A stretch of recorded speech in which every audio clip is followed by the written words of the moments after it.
All right. So, yep. Okay, we're live. Hello. How's it going? This is Christopher Z from Audio Anomaly here. Just me today, but yeah, feels good to be live. Feels good to be alive. Feels good to be live. I just had a an interesting moment. So, I have another channel, and I was streaming on it, I believe last week, and I was like, oh, it's probably the same stream key, right? That it doesn't make any sense at all. Of course, they don't have the same stream key for different channels. So I started streaming on that other channel for just a second. So that was very weird. Well, yeah, feels good to be live. Summertime. We've got this sort of noir summertime feel right here. I'm not sure. I've seen a fair few noir movies, but I wonder if there's like any noir movie that takes place in the summer. I don't know. But yeah, so here we are. I've been working on some of the audio dramas recently. We've still got a long way to go on some of them, but other ones are progressing quite nicely. Very excited to to get more work done on the audio dramas, and to get them out. It's been a little bit since we've posted an audio drama. The last audio drama we posted was Doctor Strange, which was a little bit ago. I think that was back in let me see. That's not Doctor Strange. All right, yeah, back in March. Yeah, so it's been a little bit. Ah, yes, General Soplo, great to see you. Yes, how's it going today? Yeah, it's nice to be back live. Yeah, it's been about a month. I think the last stream we did was in May. I think it was actually, wait, no, was it May or was it April? See, it's June, and I think it was April actually. I might have still been in school, so it feels nice, summertime. It's a nice time, nice relaxing. Day's been fine. How was my day? My day's been nice. Yeah, I've been hanging out with some nice friends and stuff, and now I get to stream, which is fun. I was also editing a video most of the day today, which was pretty fun as well. It's a pretty dumb video. It's not gonna be on this channel. I'm making it for a different channel. But yeah, feels nice to to edit stuff. It's a long process sometimes, but it's pretty satisfying too.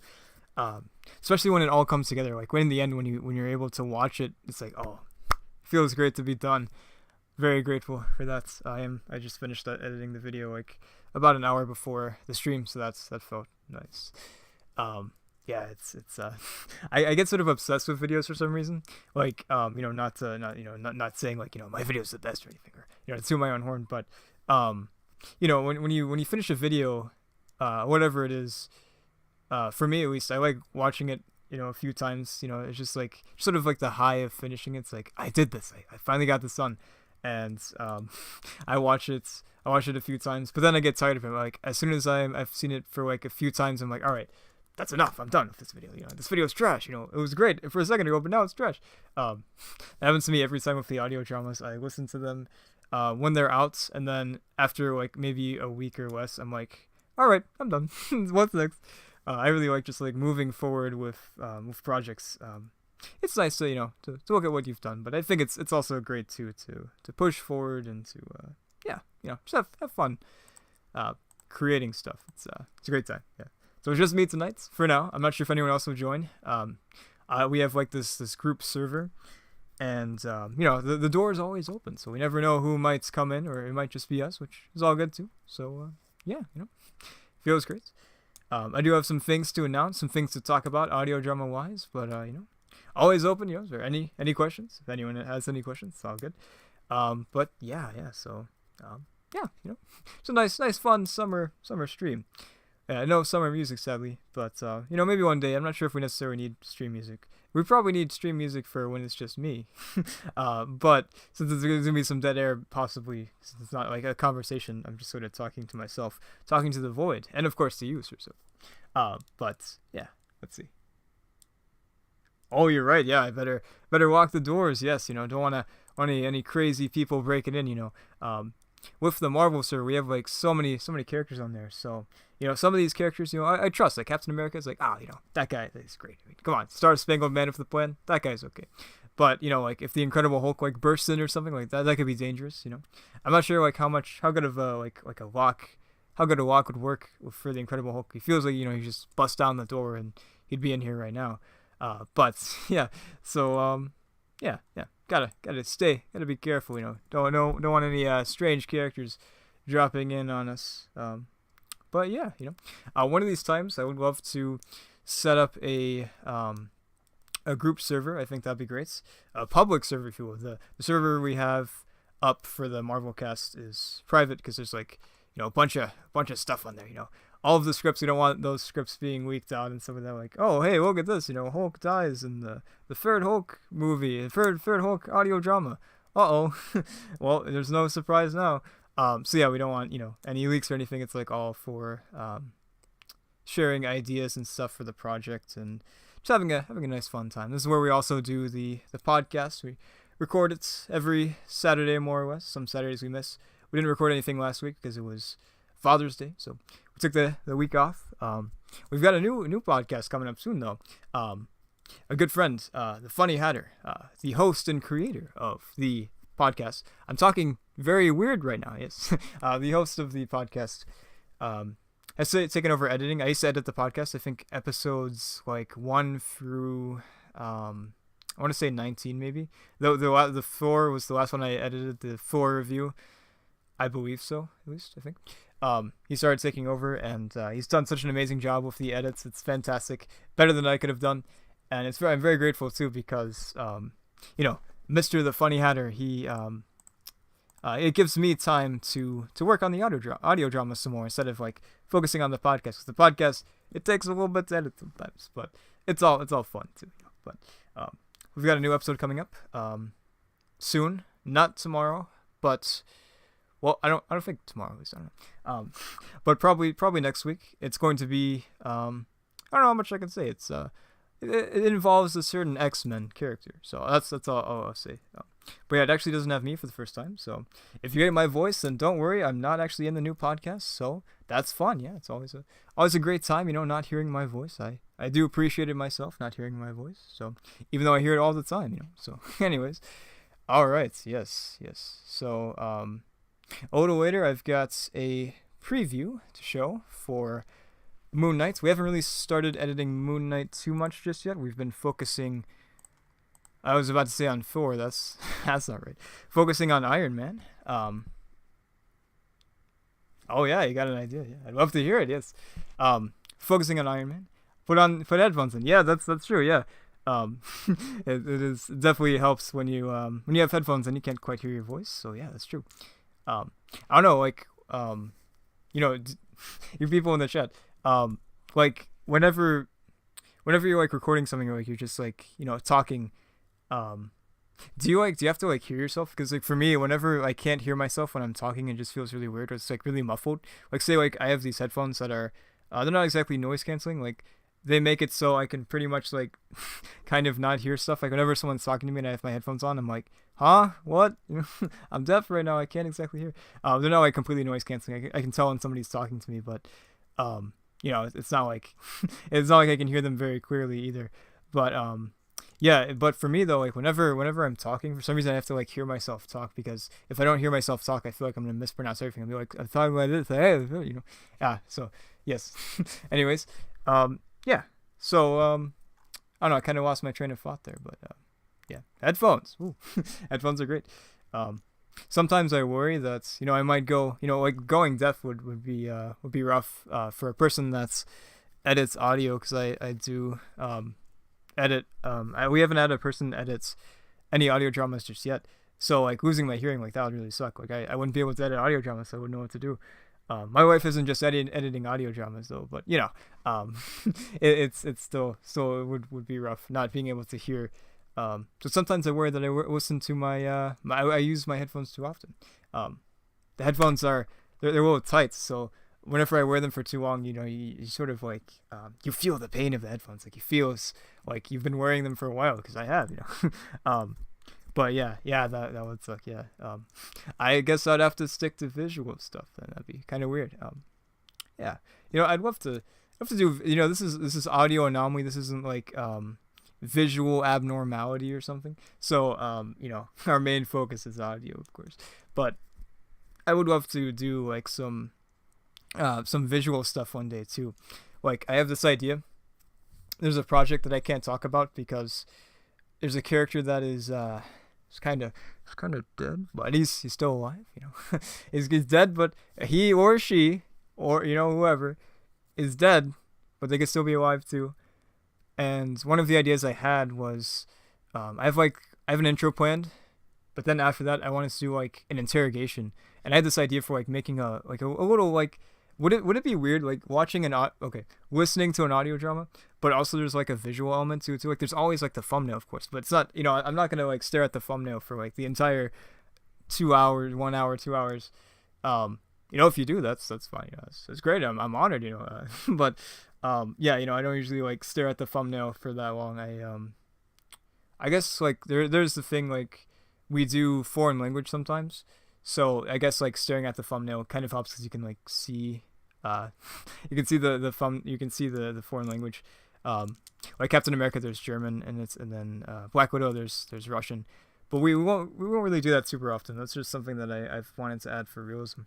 But anyways, yeah, but would it be weird like having an audio drama that also has like an element of like visual to it, like say like an audio drama that has like a small short film in it? Like, is that really weird? I feel like that's kind of weird, but I think it'd be kind of fun.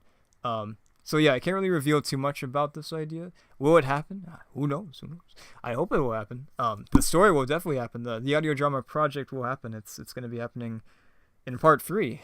It's going to be the final part of part three actually, unless if things change, which yeah, things could change. Things always change. But yeah, so you might actually like see possibly like a small short film inside of an audio drama. So it would be, I would still call it an audio drama. It would be like an audio visual drama. Is that a thing? I don't think that's a thing. I think it is a thing. Like a drama is like a movie drama is like an audio visual thing, but I don't know. I'm just talking complete nonsense right now. I don't know what to do. I'm so used to having other people to talk to. It feels kind of weird just being me, but it's kind of cool, hanging out with you guys. Hanging out with Sir Sopo. I mean, come on, that's the best thing to do. Hanging out with Sir Sopo. Yeah. So, what was I talking about? Yeah, audio dramas, of course. Do you guys in the chat? Do you listen to any audio dramas? Have you listened to any audio dramas recently? Cypher, Cypher Incorporated, Cypher. I forgot the little like suffix that he's got. They just released a new audio drama, an X-Men audio drama. Fantastic, really good stuff. I've never actually like well, I didn't listen to. Okay, well, I wasn't really like super inspired by like any particular source, but I've always really liked the X-Men audio dramas from Cypher. Like such an amazing cast and crew, and it's fantastic. They also do other stuff too, like they do the Power Rangers audio drama, which is really cool too. Yes. Okay. Professor Milo, yes. Will you ever do a Batman audio drama with Clayface as a villain? I would love to, honestly. I think Clayface is a fantastic villain. A lot of potential there with his clayness, his ability to change forms. Also a very tragic character too. I love what they've done with Clayface in the Batman animated series. Such a tragic story and such a well told story too. Really fantastic. Of course, Batman the animated series. I mean, what can you can't go wrong with that. That's fantastic. Yeah. Okay. So yeah. The next villain that we're working on for episode 7. I forgot the episode number for a second. Episode 7. I don't want to say who it is, but it's someone that could possibly be kind of like Clayface, a little maybe. I don't know, maybe. But okay, so Sir Sopo. The only issue I could see with that idea is that the audience may assume it's going to be a short film the whole time and may find it strange. That is a great point, actually. Yeah. So I guess maybe a better solution perhaps would be to have them separate. To have an audio drama that's just an audio drama, but also have an additional video that's separate from the audio drama that is the short film. So okay, yeah, I didn't think about that, but that is actually a really great idea, a really great issue, yeah, that I didn't think about. But yeah, thank you for bringing that to my attention. That's a good idea. So I think that's what we'll do. I don't want to make any promises that we will have a short film, but I would very much like to. I'm going to do my darndest to make sure it happens. Whether it happens or not, maybe my darndest isn't enough, but I think that would be fun. And I don't want to reveal anything. That's a way in the way way in the distance. And that is also a great idea too. An audio drama that could be a bit of an advertisement for, or nope, sorry, a short film that could be an advertisement for the audio drama. That is a great idea. I like the way you think, Sir Sophia. That is fantastic. I love that idea. Yeah, so that's it's gonna be fun. I wish I could say more about it. I can promise you it's going to happen. But yeah. Epic Nation. Hello, how's it going? And hello, of course. Sorry, I apologize. I didn't say hello to Professor Michael. Hello, how's it going, Professor Michael? And Epic Nation. Yes, thank you very much, everyone, for the comments too as well. Fantastic, love them. Okay, are you going to do a Venom audio drama? Ooh, yeah. Venom, I gotta say, is a very cool character. There's a lot of potential there, and I don't want to reveal too much just yet, but there was actually an idea to do a Venom short audio drama back in part 1. The way part 1 was supposed to work, it started working, but eventually it didn't exactly work, but we got it done, so I think that's okay. The original intent for part 1 was for it to be a monthly thing, starting in April and ending in December. It was going to be Captain America in April. That happened, thankfully. Thor in May, Iron Man in June, Black Widow in July, Hawkeye in August, something in September that I think this is something in September that I can't reveal, something in October. No, I think October was going to be the Venom shorts. November, something I might talk about, maybe. I don't know. and then in the end it would be Avengers in December. It started out that way, but then we sort of hit a few bumps along the way. The way I used to do this is I used to make the audio dramas and save them just for a long time for no reason at all, just so I could have multiple audio dramas coming out, like one a month sort of thing. So I actually finished up Captain America in December of 2019. I finished up Thor in like February or something, so I scheduled them. I didn't actually release them. So that was the original plan. There actually was going to be a Venom short film, short audio drama, not film. I always for some reason I call them films, even though they're obviously not films, of course, but yeah. So sorry, I'm sort of dragging this on a lot, Epic Nation, but yeah, definitely gonna do a Venom audio drama. I don't want to reveal too much. It's gonna be different from what we've seen, especially what we've seen from the Venom movies, which I think are a lot of fun. I think Venom and Let There Be Carnage, I think, were really fun movies. I really enjoyed them. I thought they're just such a fun time. Silly, but fun. A little campy, but I think that's fun too. Yeah. So, yeah, Venom audio drama is actually it's not coming up soon. We're still working on part 2. Part 2 will be the rest of this year, but part 3 is where we're going to be starting the Venom audio drama. I actually have an idea for 2 Venom audio dramas.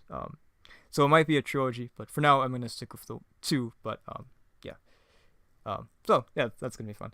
I get so excited about these ideas because I look forward to making them, and I look forward to casting and stuff like that, and working together with the voice actors and everyone and all of the writers and stuff if they have any opinions or anything.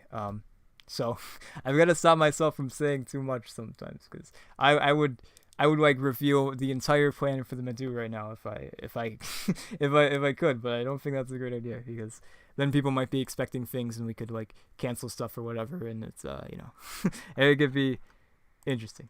But yes, thank you very much for the comments. Epic Nation, yes, and all of you too. Like I said, it's fantastic. I love it. Yeah. I'm trying to decide if I should say anything. So the original okay. Yeah, exactly, like Tom Holland. Yes, I don't want to spoil anything like that. So I'm gonna try to keep things under wraps as best I can. But just know that we have a lot of plans for the future. We have a lot of characters we want to deal with, characters that other writers want to write for. We've got this one character that's we've got 3 writers that want to write this character, different versions of this character, mind you. But it's gonna be really cool, seeing 3 writers' interpretations of the same. Well, not exactly the same character, the character with the same name, but is different people, sort of say Batman. You've got Dick Grayson became Batman at one point, stuff like that.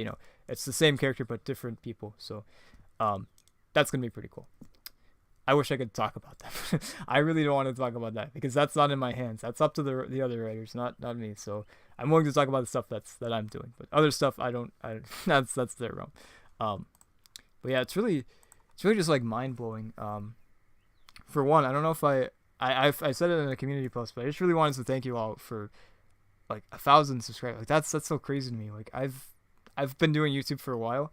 This channel has only been around since like what 2017 or something, and we only started posting in like what maybe 27. Okay, maybe I started posting right away. I don't know, but I never really thought that we'd make it this far. Like it really means so much, all of you, like being here, all the people I've worked with. I'm just so very honored to to be working with all of you. Like this project, all these projects are nothing without the voice actors. Like truly, it's all just writing on the page, but the voice actors, they bring all of this stuff to life. So I really couldn't do it without them.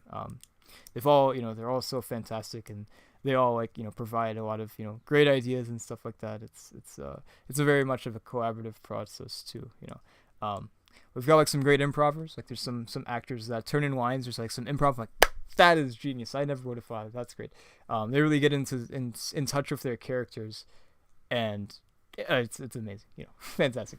And thank you as well, all of you people who just been watching these. Like I just make these for fun. It just really blows my mind that there's people that actually want to listen to these things. So thank you all. Once again for 1,000 subscribers. Like, yeah, it means a lot to all of us. So thank you very much. And yeah. So yeah, we've got it really just like to go back on the points that I was getting to. It's really just like it's really crazy just like knowing that we have additional writers. Like I started this thing off with the plan on stepping back a little bit and letting other writers also write for the series too, not really knowing if that would actually be a thing. And now we've got quite a few bit of writers, which is crazy. We just like made the first thing that was not written by me. I've written everything else. Which is fun, but it was really just like it's such an honor to bring to life something that was not written by me, written by Joey Simcox, fantastic writer, great person, and writer of Doctor Strange, like absolutely like incredible script. I was blown away. I was like, you want this in this universe? You wanna contribute to this? This is way better than anything that I've written. So yeah, it's just so surreal just doing this thing, and I'm really glad that that just get to do this thing. It's so much fun. But yeah, anyways, I guess I'll do some quick updates for the projects real quick, since I'm really awkward, I don't know what to say sometimes. So yeah. All right, so project updates. Unfortunately, I wanted to announce this. I'm going to put this on the community page too. The original plan was to get some projects out in June. I said June very weirdly. To get out some projects out in June. June is almost over. Next week is the end of June. And unfortunately, we don't exactly have them ready yet. Unfortunately. There's a few small things that are going on that's no trouble at all. What is this? All right, I just ran a message. No trouble. No trouble in terms of like, oh, the project's canceled or it's going to be held back for months. No, these things will hopefully come out in July. I can guarantee one of them will come out in July. The other one should come out in July, I hope. But yeah, the original plan was to get Iron Man 2 out in June, but unfortunately, I still have one more scene to edit. I could have edited. Okay, I have 2 more scenes to edit. One of them is a cameo, and I have to wait for the cameo a little bit. I'm actually going to see this person pretty soon, but it's in July when I see them. So they might not be able to record until I see them. So if that happens, then that means that I won't be able to upload Iron Man 2 until they do the cameo, and then I finish up that scene and stuff. But yeah, it won't be too bad. So I'm thinking Iron Man 2 will come out in the beginning of June. Sorry, this is June. July. They're so similar, like June, July. I had like a voice actor that said, "Oh crap, are the lines due June 25th?" Like, oh no, July 25th. So yeah, it's one of those things. Also Inkling as well. I'm not able to finish editing it just yet. We've had some little tricky stuff behind the scenes. Nothing too severe, but we had to replace someone. And we're just working through that. Things are going well with Inkling, but this is a mild setback. But hopefully that'll also be out in July. So I apologize for looking forward to the projects in June, but they'll be coming out in July. Unless if something terrible happens, like my computer sets on fire, that might set me back a little bit. Okay, but yeah. All right. Yes. Sure. So well, that's a fantastic question. Do you have every single Madoo episode planned out, or do you just have the general idea of where the Madoo is going? Uh, yeah, that's a great question. Um, so I have this document, this spreadsheet of all of these different ideas for different episodes of the series, and some of them are really vague, just like this idea, like I want to have this specific character in the universe, and it's really vague. Like there's no like anything else there. It's just like we gotta have this character here, but I don't know what we'll do with them. Um, but other ideas, there's like they're a little more well defined. They have like general plans. Like some of them are a little more developed than others. Some of them have like actual outlines, while others are just sort of like, oh, this villain comes and does this, and the hero has to do this. Stuff like that. Actually, let me open up the document and see if there's anything interesting that I can talk about potentially. Anything that I can talk about that I won't like, like oh yes, Iron Man dies and Iron Man's no, but yeah. Let me see here. Yeah.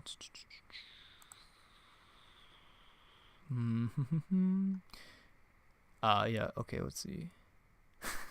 All right. So yeah, I'm gonna like. All right. Let me just look at this real quick. Sorry. Um.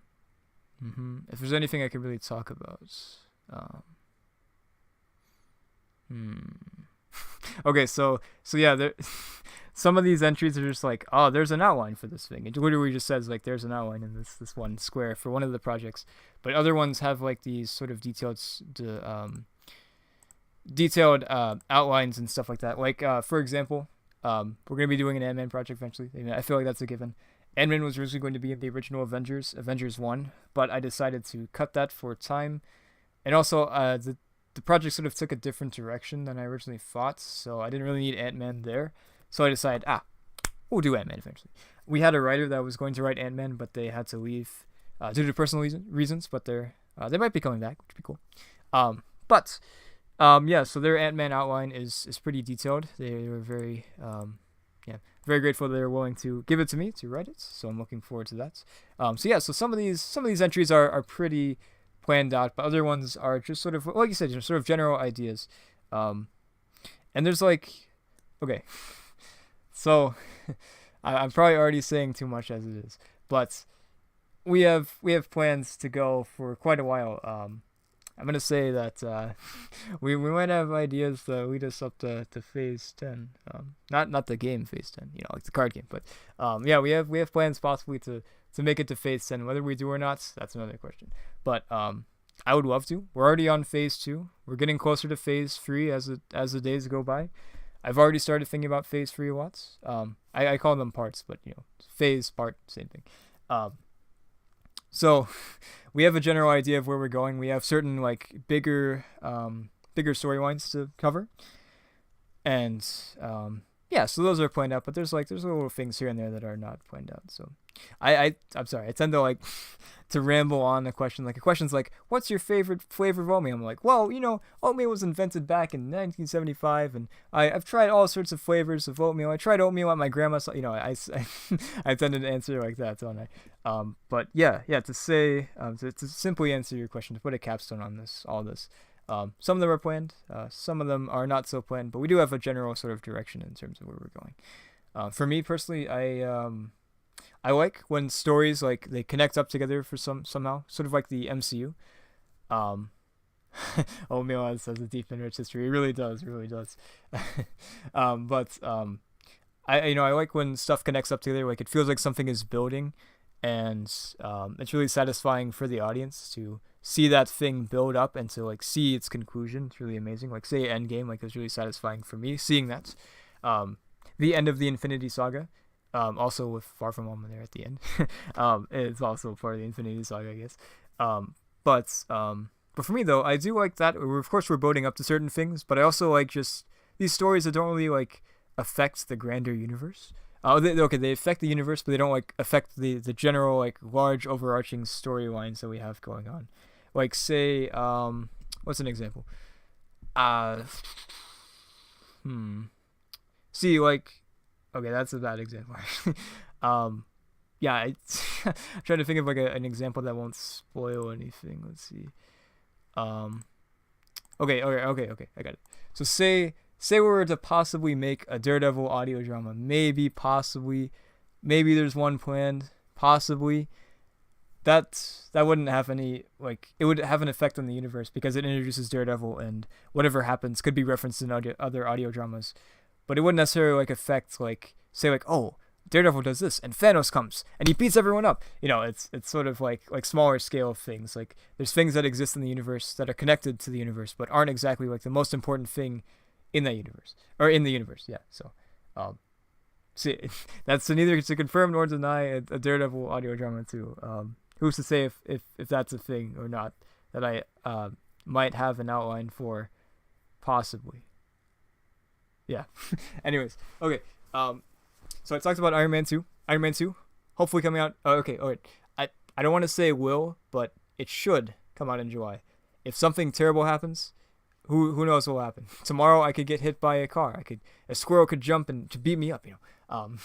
But it's yeah exactly yeah. Daredevil is the side quest. Infinity War is the main quest. Yes, I like that a lot. That's a really good way to put it actually. Yeah, but what was I saying? I was trying to fun. Yeah, but I don't want to say will. I don't want to like make any promises, but Iron Man 2 should come out in yeah yeah in July, and I'll go ahead and I was thinking about making another Iron Man preview and posting it for Friday, but I didn't. So I'm gonna actually play a clip of Iron Man later, in a little bit. I just like hanging out a little bit, just having some fun. Yeah. So we'll be reviewing a few clips in a little bit. So stick around if you want to hear those. Yeah.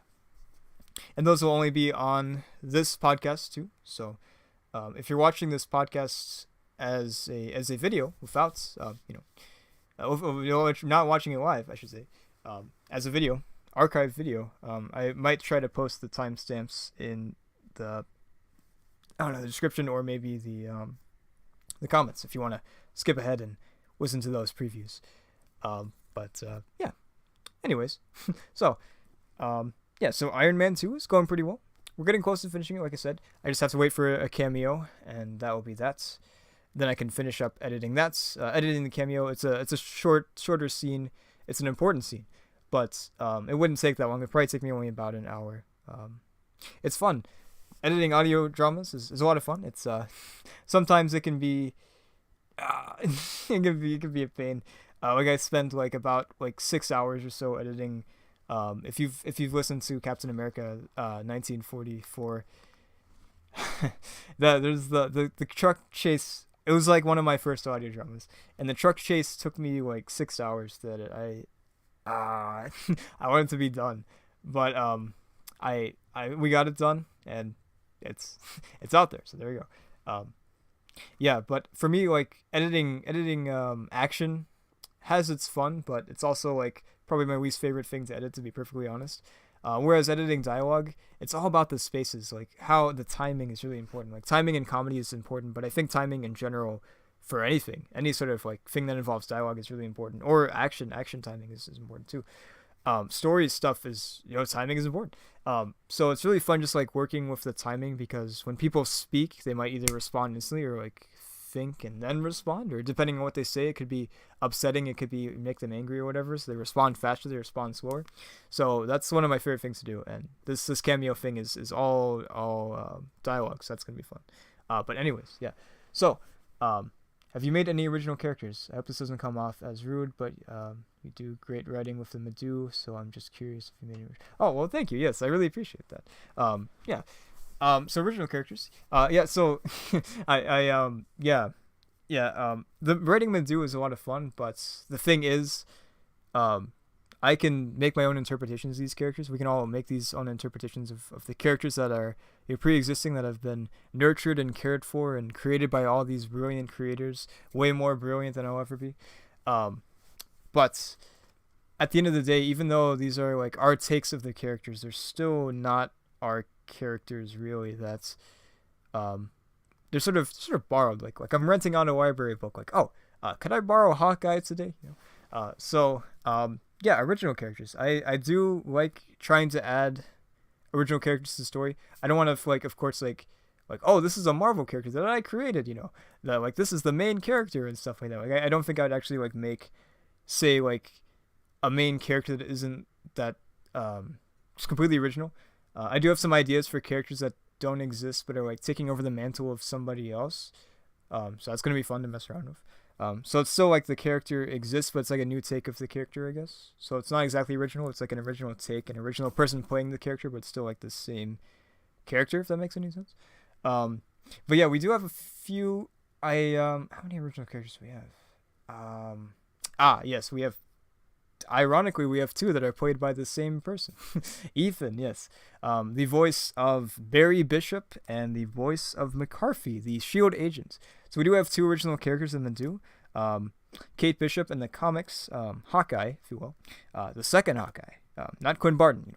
Yeah, Kate Bishop. She has a older sister in the comics, but I decided to give her an older brother. Why? I don't know. Because I thought it was cool. And so Barry Bishop does not exist in the comics. He's based off of Barney Barton, Quince Barton's brother, older brother, older. So we have Barry Bishop, an original character, and we also have McCarthy, who is a Shield agent that will be expanding upon in the future. I don't want to say too much just yet. But yeah, he's gonna be like a new character in the universe that has a brief cameo in Avengers Initiate. The scene where Maria Hill she sees that Natasha Romanoff is in a different country. She's like, oh, what's going on here? And then I don't know what McCarthy says, but he says something. And there's actually another original character in Hulk, Survival of the Fittest, Officer Bradbury. She's the person that's they're running after the wrecking crew, and her partner gets shot. And yeah, I don't want to reveal too much about her either, but there's going to be stuff that we do with her as well. So I guess we have 3 original characters in the do. As far as the original characters in Guardian of Gotham, I don't think there are any, as far as I know. Okay, well there are some, but they're not really that important. They're just like, sort of like basically just extras, honestly. So not like super like recurring characters. They're just sort of extra characters for the story. And then of course like all of the characters in Inkling are original characters. I don't know if any of them are based off of anything. I actually wrote Inkling back in 2017, so it's been a while. The reason why some of the dialogue sucks because I wrote it 5 years ago. I was an idiot back then. I'm still an idiot now, but maybe I'm just a little bit less of an idiot. I don't know. Probably not. I don't know. But yeah. So that was a great question. Thank you, Sir Sopal, for all these questions too. They're all very, very amazing. Yes, I'm very grateful for them. So original characters, they're fun. Okay, so what else? So other stuff we're working on right now. Of course, I said that we're doing. Of course, we're doing Moon Knight. We've gotten all of the lines for that, I believe. Okay, well, we're missing just a few, but we can still work with what we've got right now.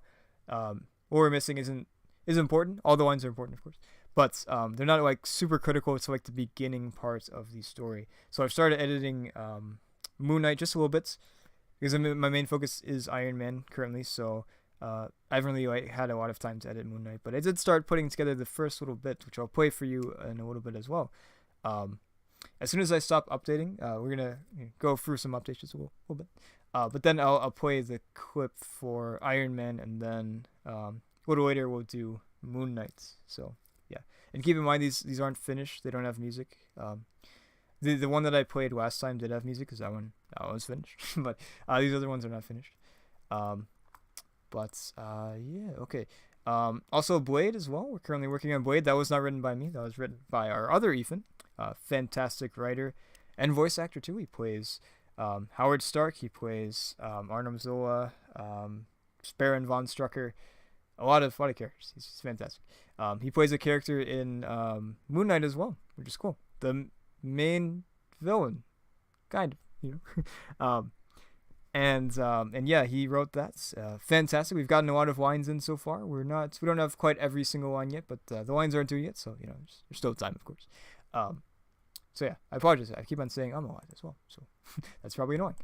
I did it again. There we go. Okay. Deadpool also is currently in the casting phase somewhat. I haven't finished the script yet. We've got 27 pages. The script will probably be about, I don't know. The scripts for these usually run about like 32 to about usually around 50, but sometimes they go over. Like we've had scripts that like Avengers was 80 something pages and Hawkeye was 75 pages. So they get a little crazy sometimes, right? But it should be about like 30 or 40 pages. So we're not too far finished. We're not too far away from finishing the Deadpool script. So that's going to be fun. I had a lot of time. I was on a little trip back in May, and I was able to write quite a bit and have some fun, have some nice relaxing time with my family. But it was a fun time too writing that. So yeah, all these projects are going quite well so far, which is nice to see. There's a few bumps in the road sometimes. We had some bumps in the road with one of our other projects, but it's all smoothed out. I don't want to talk about that since the creator isn't here. But yeah. Anyways, so do you like old pulp magazine novels? Also, sorry I don't have many audio drama. No, that's all good. No worries. I'll take any question you have. But old pulp magazine novels. I don't really, honestly. I don't really read too many old pulp magazine, but I think they're really fascinating though. I think there's a lot of cool ideas there. I think it's a really great form of arts. I think it's fantastic. So I should read more, honestly. I should find some and read them and enjoy them. I think they're great. They almost feel like the precursors to audio dramas for me a little bit. Like going to the store, like seeing these magazines and stuff like that, and buying them, like I don't know how often they came out, like every week or something. Whereas and then later on we sat at home and we listened to audio dramas on the radio. Tune in next week for the exciting conclusion. So yeah, I think these pulp novels pulp magazine novels are fascinating, and I feel like they're also like a building block to audio dramas potentially a little bit. Do you read any pulp magazine novels? Are there any you recommend? Any ones that you really enjoyed or thought were fascinating? I'd love to hear about it. Yes. I actually have this other script that I wrote a while ago. I think back in 2018, maybe 2017, 2018. It's pretty old. So, you do? Yes, that is awesome. In the in the scripts, there's a reference to pulp magazines and stuff like that. There's a kid robs a store. It takes place in the back in the day, and a kid robs a store, and one of the things that he notices is these old these pulp magazines, these dime novels, they used to call them. So yeah, I should definitely check those out sometime, because like I said, I think it's a fantastic form of art that is fascinating and really cool. Reading these older things, seeing what the values were like back in the day, seeing what people were interested in back in the day, I think is really fascinating. So yeah, good question. Thank you for it. Thank you. Yeah. So what else do we have here? Okay. Well, oh, sorry. Okay, one second. Recently got into them. I got some of them for Christmas. I got free stories, The Spider, and free books about the Black Bats. I'll have to look into those. That sounds awesome. That sounds like an amazing Christmas present too. Really exciting stuff. Yeah, that sounds like a fun time. Good stuff. All right, so I'm going to mute myself for a second. I'm going to play a clip from Iron Man. I didn't actually prepare this. I should have prepared, but I didn't, so I will do that right now. Let's see here. Iron Man. Always good to organize your files. I keep my files organized by character, so it can be a little messy because I have like Iron Man, he has Iron Man 1 and Iron Man 2. The Iron Man 1 credits are still on my computer for some reason. I don't know why, but they're there. Also, the Iron Man 1 the Iron Man 1 thumbnails in here too, so that's cool. But okay, so here is a chapter from Iron Man Retribution, coming out, hopefully, July. No, there's no. I was gonna say no dialogue. There's dialogue, yes. But there is actually no music, so bear that in mind that there will be music in the final cut. This is also not the final cut, so if there's anything that's like, oh, that was terrible, like we're gonna hopefully spice it up a little bit. Anyways, I'm gonna shut up. Here is Iron Man, and I apologize, it might be a little loud. I turn it down just a little bit. Okay, here we go.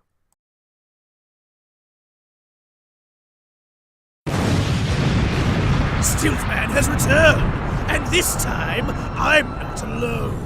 The unicorn is here to steal all your money, and no one is powerful enough to stop us. And I thought Thor had lanthorns. On a panic street of downtown New York City, Iron Man fires a repulsor blast down at Stiltman and the unicorn's feet. Only warning. Put your hands up now and turn yourself in, or this gets ugly. I'll show you ugly, shellhead. Stiltman ascends up rapidly and punches Iron Man, sending him back a ways. All right then. You asked for it. Iron Man aims a repulsor blast at Stiltman's legs, but is hit by a laser from the unicorn's head, scorching his right shoulder and causing his shot to crash into the pavement below instead of hitting its mark. What the hell? That's right. Everyone witness me, for I am stronger than... The unicorn's helmet is hit by a repulsor blast and short circuits. Man. Iron Man dodges another arm-extended punch from Stiltman as he flies down to the unicorn and gives him a hard walk straight to the face, knocking him out before his body even touches the ground. And as for you... Iron Man activates his wrist laser and slices through Stiltman's flimsy legs, sending him cascading down, landing right next to the unicorn.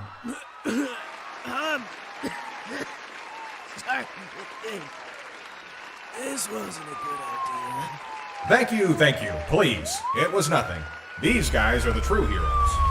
Iron Man lands down on the pavement as the NYPD do their job, taking Stiltman out of his metal suit and cuffing the pair of villains, roughly shoving them into the back of a squad car. Iron Man continues to wave at his adoring fans, Tony Stark smiling underneath his helmet for every second of it. Police Detective Yuri Watanabe walks up to the armored Avenger, not looking nearly as happy. Ah, Detective Wasabi, looking as lovely as ever. Are you wearing new makeup? It's Watanabe. And how many times do I have to tell you not to fire your fancy lasers in the city? Do you realize how much damage they cause, or worse, could cause if you hit a bystander? Relax, Detective. See? Everyone's fine. I did 90% of your job for you, so you should be happy. Happy to see rampant escalation in my streets? All because we have you now? We had enough troubles dealing with normal criminals. Now we have a bunch of costumed loonies like these two causing a panic. But now you have me to stop them. Just go file your paperwork or whatever you do. Citizens? Iron Man nods to the crazed crowd and flies off into the sky, not looking back at Detective Watanabe and her squad. But what happens when you're not here? Alright, there we go, yes. So, that was one of our... that was actually our first action scene in the in Iron Man Retribution. So there we go. Yeah, such sound voice actors, right? Like, everyone was just so incredible. Very grateful too. Shout out to Mr. Funny Hatter and also John Broman for voicing. John voices Stiltman and Funny Hatter voices the unicorn. Yes, so that was really great to have them in there, and everyone, of course, in that clip, fantastic, very well acted, very well done. So yeah, that was another preview for Iron Man or Iron Man Retribution. Jeez. Was I voicing Jarvis? Yeah, I was. So original Jarvis voice actor stepped away. He is now a full-time voice actor. He's getting paid, which I think is absolutely fantastic. It's really great. Really glad that he is he's moved on and he's on to bigger and better things, which is really exciting. So yeah. What was this? Okay. Yeah, so yes, I do voice Jarvis. For now, I'm gonna eventually recast myself. I just had to it was sort of a time crunch. I wanted to make sure that we got the lines in, so I just decided to record for Jarvis. I'll be playing Jarvis in another audio drama as well, but going forward, maybe playing Jarvis in Avengers 2 as well. But, yeah. Eventually I will be replaced, so don't worry. Also, is Unicorn... Yes, the unicorn. Oh, let me see. I can get a picture of the unicorn. Let's see. Unicorn, Marvel. And yes, so we're very happy to hear about the original Jarvis, Blake. He was incredible. We're very grateful to have worked with our good friend Blake, and I'm glad that he has moved on and is up to some really awesome stuff. So that is great. He's also a fantastic composer too, which is really cool. Okay, now let me see if I can pull this off real quick. All right, so here we go. Apologies, one moment. I'll be adding the unicorn to our stream. Here we go. That's the live broadcast. Mr. Valiant, how's it going? Hey, Christopher, how goes it? Are you still live? We are indeed. Yes, glad to have you. Yes, we're just talking about. All right. I'm gonna stow all the bigotry under the beds. Okay. All right. I'm not gonna nuke my fan film. They just ruin it in one fell swoop, with unearthed tweets. Like. Yes, that's I think that's probably for the best, just to play it safe a little bit. Yeah, right. Exactly. Yeah, don't wanna for anyone who's like, what on earth is he talking about? That's look up Spider-Man Lotus and then cry. What is yours? How's the stream been going? You've been on for like an hour? Yeah, it's been going quite nicely. Yes, we've had some great questions from our dear friend Sir Sopo and also Professor Milo, sorry, and Epic Nation as well. Yes. Wonderful. Yes, we definitely want to get yeah.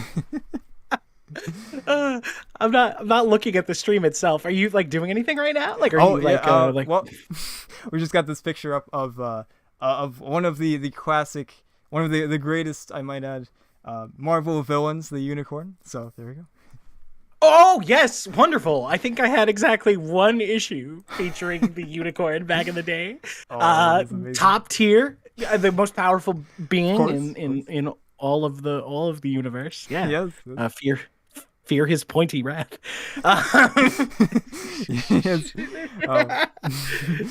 Oh goodness. Yeah. So we just did a review of one of our a preview that's for our upcoming Iron Man 2 project, yes, with the Unicorn awesome. And Stiltman, yes. So there we go. Oh, okay. Oh man, how will Iron Man overcome these odds? Right. This is it's crazy. Save them for the final stuff. One. Yeah. Yeah. Right. Like Galactus himself would run in fear. Like we're like, I was really hungry, but I don't want none of that. I'm gonna leave immediately. Oh no, fucking Stillman.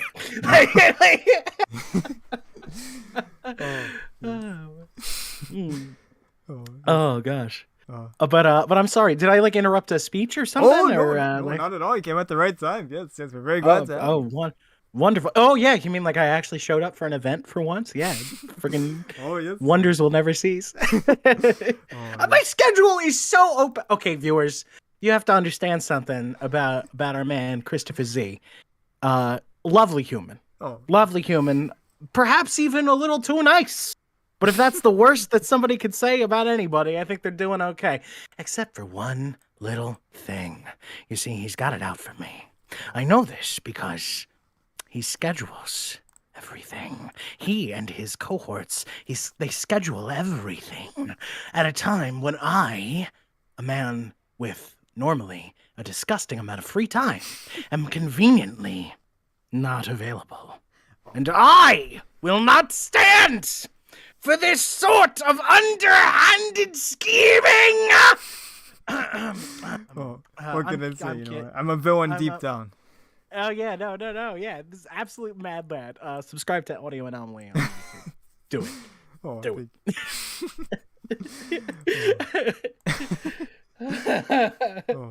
Oh, man. Yes. But yeah, it's great to have you. This is, by the way, chat, this is the voice of Moon Knight himself. Yes, so it's always so fantastic. Yeah, I didn't actually introduce myself. Hi, my name is Joseph Boslinski. I also go by Valiant Shadow in various places across the internet. I am going to be playing Moon Knight and Moon Knight and Moon Knight And Moon and Moon Knight also. We cannot forget Moon Knight. No, okay. I am a very particular fan of Moon Knight. Actually, that's my favorite character. Oh. My second favorite character is Moon Knight. Oh, interesting. Good second choice. I gotta admit, I think Moon Knight. Okay, I'm gonna put on something controversial here. I think Moon Knight's it's better than Moon Knight. I'm gonna be honest with you. Wait a minute, come on. Oh, getting spicy. Yeah, also, hello, Victor. It's crazy. Yes, Victor. Hello, welcome to the podcast. Or this is not a podcast. This is a stream. It's a live stream. God, Christopher, you're fired. Oh no. Game over. I am actually taking over Audio Anomaly, and now all projects will be Spider-Man related. I should have known. Yes. Okay. That was your grand plan Everything. this whole time. Yeah, you're cheating on Moon Knight. Yeah, I mean, listen, Moon Knight is up there in terms of my favorite characters, but Spider-Man always takes top spot. Okay? I gotta do what I gotta do. Also, according to one of the worst Moon Knight runs of all time, Moon Knight was kind of Spider-Man for a hot second. Yeah. If you recall. I know that thinking about Yeah. the Bendis run is painful, but if I have to do it, so do you. Classic. That I was stupid as a kid when I read that run. I thought it was a twist that was all like that Spider-Man and Wolverine and Captain America were alters in that moment. I thought that was a twist, but They it's very always obvious. were Moon Knight. They always. Oh man, what? Spider-Man has Been been around Moon Knight this since World entire War time? II. yeah, he's been there for a while. He's looking good for his age, gotta say. And that is looking back on that run, man. Like what I've learned so far about like DID and stuff, and I know that Moon Knight's history with actual DID has been a little spotty, right? But man, looking at that Bendis run, it's so fucking offensive on so many levels. It's so bad. Yeah, It's so bad. Not just for being offensive. It's also just bad. But holy shit. Like, yeah, he just grew new alters out of nowhere. Yeah, I feel like being Spider-Man today. Yeah, we're gonna just do that. You can just do that. It's just a thing you can do. Yeah. I mean, you can, but not in the way that that run portrayed it, for sure. Well, yes, no, that's true. We all listen. Bendis is a huge inspiration to me in the way that I write dialogue and nothing else. Because we all know how Bendis writes stories.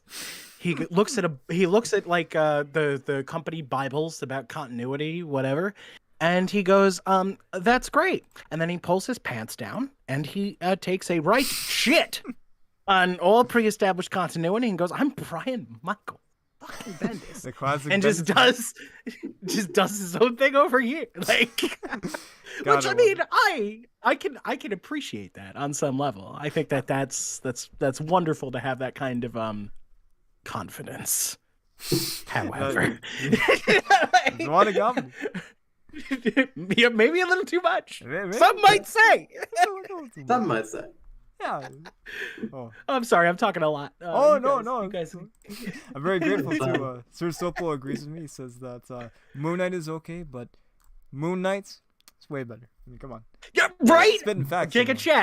Giga Chad in the chat. It's an underrated opinion right there for the chat to see. Let me pull the chat. I'll mute my Let me mute my thing and I'll pull the chat up so I can the stream up so I can see myself. Yes. Yeah, and you get more views. Look at that. Oh, yeah. Hey. Yep. Yes. Got some amazing people in chat. Yes. Always a fun time hanging out. Yeah, I'm gonna see as well because I just showed up. So Glad to have you. by not looking at the chat, I regret. Oh no! Are they making fun of us? Yeah, maybe. Always. Oh man! All right.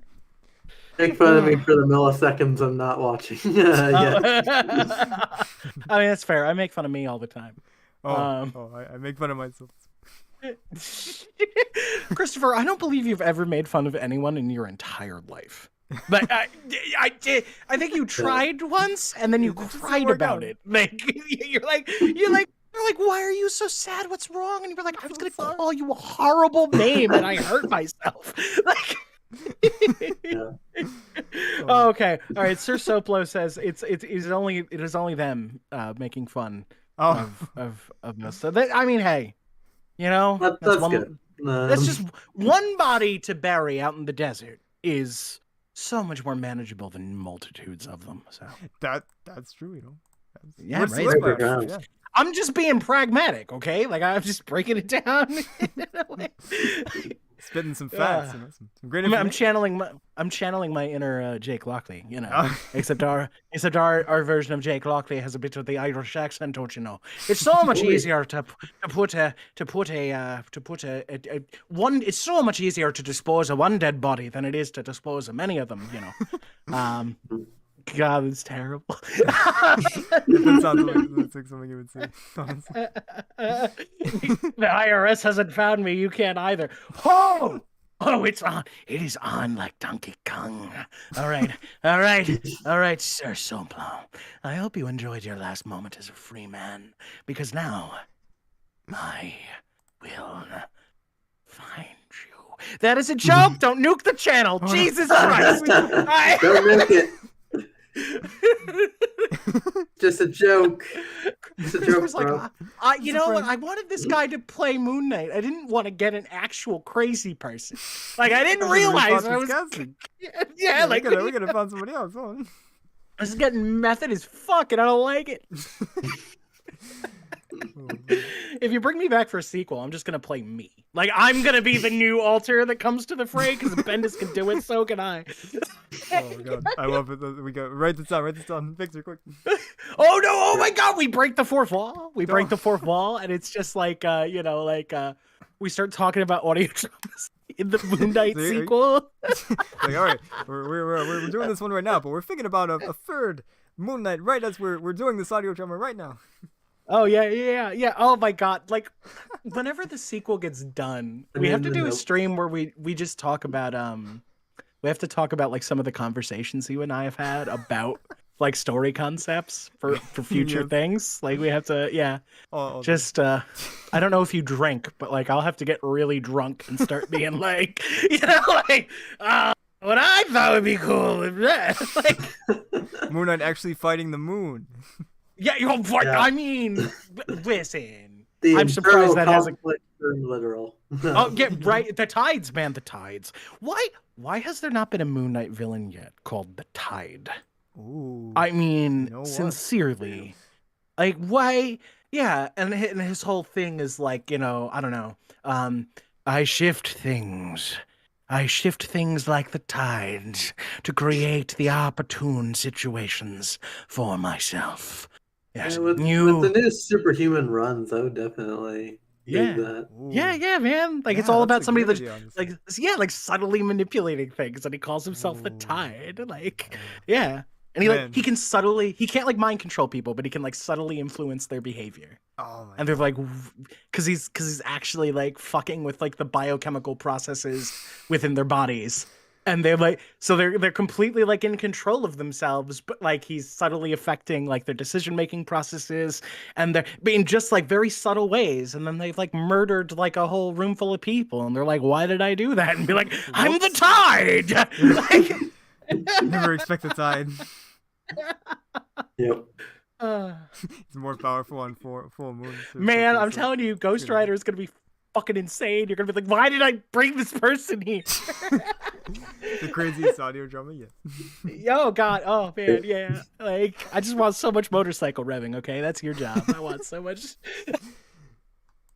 Yes. There's no actual audio going through. It's just motorcycle revving. Yeah, that's like that's the whole thing. I'm gonna submit the script to you, and you're gonna be like, "What is this?" And I'm gonna be like, "It's art, you fucking tool." Like, what do you mean? What is it? Why are you're such a philistine? Just here you go. It's the easiest thing we'll ever put on the channel. Just vroom vroom. And then when the audience is like, "My dude, what the fuck?" You go, "What? It's not my fault that you like don't understand." Yeah, right. Like fucking don't understand the motorcycle revving. Yeah, right. Like, go learn motorcycle. By the way, I'm sorry if I wasn't supposed to talk about that. Like, I don't know how. Like, it's your project. Yeah. All right. Shit. Yeah. Spoiled it all. I am writing for the channel. We will see this at some point, maybe, hopefully. I am writing for the channel a Ghost Rider audio drama featuring the best Ghost Rider of all time, Danny Ketch, Yes. who everybody except me has long forgotten about because they suck. But that's I'm cooler than them, so it's okay. So yeah, at some point there will be 20. Yeah, I love this. Yeah, the audio man. drama will be 27 hours of 27 fruit. hours. Yes, that's gonna be the subtitle of the Ghost Rider audio drama. It's just gonna be 27 hours of room. Oh God. Oh, my nipples are getting hard just thinking about it. Oh man. Best video on the channel by far. Ghost Rider. 27 hours of room. Ghost Rider. Speed bumps. I love it. Oh, man. I would approve of that right away. If you want, what's going on? I'm ready. What did I do for the Ghost Rider pitch? I was like, I swear, like I had a shit ton of coffee because like I had just joined to do the Moon Knight project, and I was so impressed with what Christopher and company had been doing that I got really bold, and I'm like hopped up on coffee, and I started talking to Christopher, who is a saint. Just subscribe to this channel, you buffoons. This man deserves everything. But anyway, I like get incredibly bold, and I'm like, hi, I know I've been here 5 minutes, but I love what you're doing. Let me talk to you about Ghost Rider. And he is just saintly and just patient and listening and like, no, okay. And I'm like, let me put a pitch together for you. And because he's delightfully doesn't know me, he's like, yeah, sure, okay. And I sent him a fucking PDF that's like 6 pages long, and it's not even done. And I'm like, I'll send you more later. He's like, no, that's enough. You can do this. We're doing this. I won over instantly. Like, you just like added like such an amazing personal touch to the pitch, which I thought was just like so very beautiful. It's like it's ultimate. It's very different from what came before, but I'm trying to keep a lot of the spirits of the original characters intact. But it's definitely like an ultimate Ghost Rider treatment, if you will, or a Marvel audio drama universe treatment. So it will be very different, but still, we'll like it. You'll like it because nobody except me cares about Danny Ketch anyway. So who's gonna complain? Everyone will care about Danny. Oh yeah, all the Danny Ketch fans will come out of the fucking woodwork and they'll be like, "Excuse me, what the fuck is this?" And I'll be like, I know. I'll be like, listen. The new Danny series came out, and it only lasted for 7 fucking issues because none of you fucking bought it. So if anyone here should be mad, it's me. Why don't you buy my fucking favorite comic book? And we're back to Blaze again, who I can't stand. What? This is all your fault. All of you. What are you doing? I'm so ashamed of myself. It's sick. Yeah, Christopher, it's your fault specifically. It really is. This is the one horrible thing you've done in your life. I'm irredeemable at this point. I'm gonna get canceled. Yeah, right. Just call you fucking Eric O'Grady Ant-Man. You are irredeemable. There is no hope for you. Look at that. Look at that poll. Look at that. No. Danny Ketch versus Danny Phantom Death Battle. Yes. Oh my God. Well, you know what? Here's the thing. No, here's the thing. Ghost Rider's not technically a fucking ghost. That's true. Yeah, Danny Phantom would be like, I've got you. And the Ghost Rider would be like, what? Yeah, I could see it being like a Green Lantern versus Ben 10 situation with that death battle where they like make the mistake of thinking that Ghost Rider is actually a ghost. And Transformation into the Firmus. Yep. Like, why aren't you in the Firmus, Ben? Oh my God. Did you guys ever see the, what was it, Ghost Rider versus Lobo? Did you guys see that on Death Battle? That sounds awesome.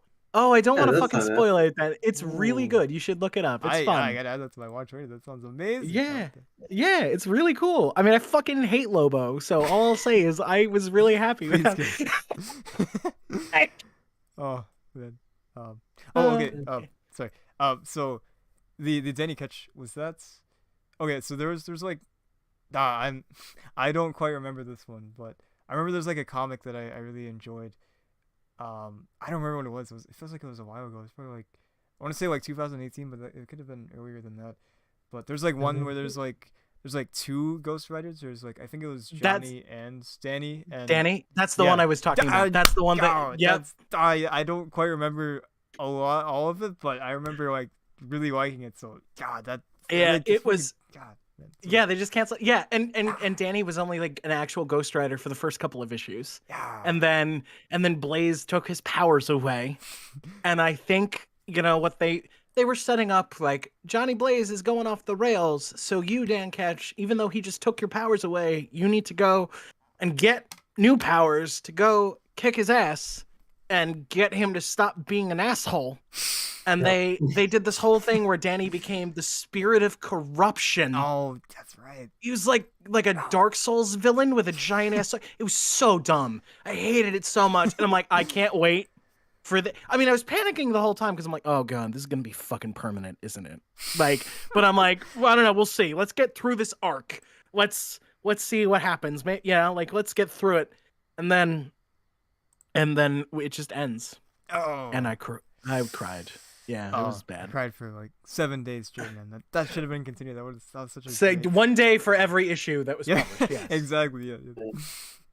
There's an in between where it's like, a character could be in a permanent status quo that you hate, and sometimes things just end. You don't even know where your favorite is going next. Yeah.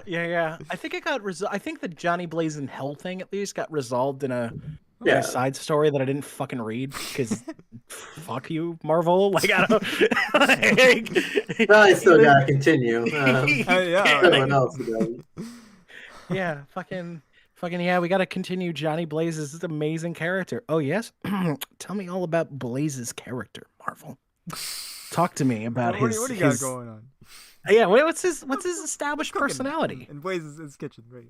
Yeah. It's not like it changes like every fucking time you guys reboot the series for the millionth time. Like, Danny had one series and it ran for almost 100 issues, and he was pretty consistent. He had a lot of potential that you guys didn't do anything with because you kept trying to make a larger occult universe, and you handled it like dumb fucks.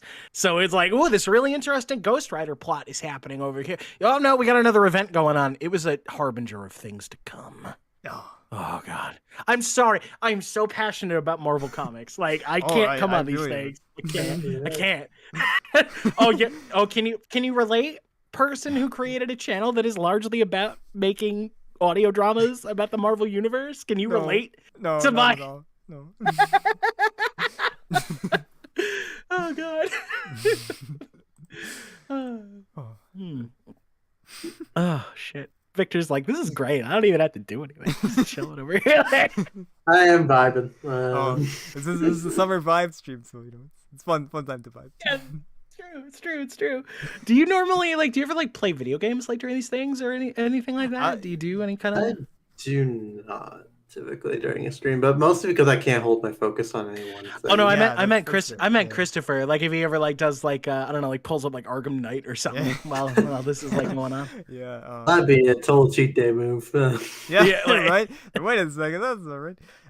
We gotta. Where's the Moon Knight mod for Arkham Knight? Yeah, that's what I want to know. That'll make it so we weren't committing adultery. That'd be good. Yeah, right. Look at this. It's Moon Knight. Moon Knight. Arkham Knight. It makes sense. It's a one word off. We're fine. It's cool. It's fine. It works. Also, nobody knew who Moon Knight was before the Disney Plus show, anyway. So they'd be it makes sense to me. Yeah. Victor, you're too quick. But yeah. For me, it was the 2016 run. Yes. Good stuff. Yeah. But yeah, to answer your question, Joseph, I was thinking about it. I was like, I was just talking, just booing around all by myself for a little bit, and I was like, I could play a game. Maybe one day. I was thinking we've got Lego Marvel superheroes. That's a classic. There's other oh yeah. Yeah, it's free roaming. That's and the then- game right there. It's so good. We've got Spider-Man coming up in August. That's gonna be. Oh awesome. yes, that's true. That is true. Yes. If my computer can run it, I don't know. Thankfully, It is being added to PC. yeah, my computer can run it because I spent a disgusting amount of money about a year ago with taxes. I was like, hell yeah, here we go. Oh, here we go. It's time. I paid like Spider-Man time. Spider-Man. yeah, time. It's all for yeah. I Spider-Man. knew it was coming. I had future sight, man. I was like, yes. oof. Oh man, but I think that'd be pretty fun. Doing like I'm still pretty new to streams. I only started this year with Audio Anomaly and other stuff too. But yeah, I think that'd be fun one day. Like I had this idea for like making a public server one day. I think that'd be pretty fun, and maybe like seeing what happens with that. Do like a live stream of all the gang and all the people watching. I think that'd be fun. Spider-Man in August. I mean, yeah, I think so. Oh yeah. I mean, you're pretty lax, I think, with the at least people coming on the podcast. I think. Right? Like, so that's anyone. yeah, anyone yeah. and everyone. Yeah. it's just fun. Oh yeah, like everyone all at once. Here we go. Like Just raw, just noise. That's all I do. yeah. Yeah. They all show up to go vroom vroom. Yes. We tell Plot people- twist: the Ghost Rider audio anomaly is the audio drama for Ghost Rider is alive. Oh yeah, yep. All the sound Yes. effects are all done through beatboxing and shit. Like the whole soundtrack is just like people like Freaking love they're it. trying to do like heavy metal, so they're just with their mouths. They're literally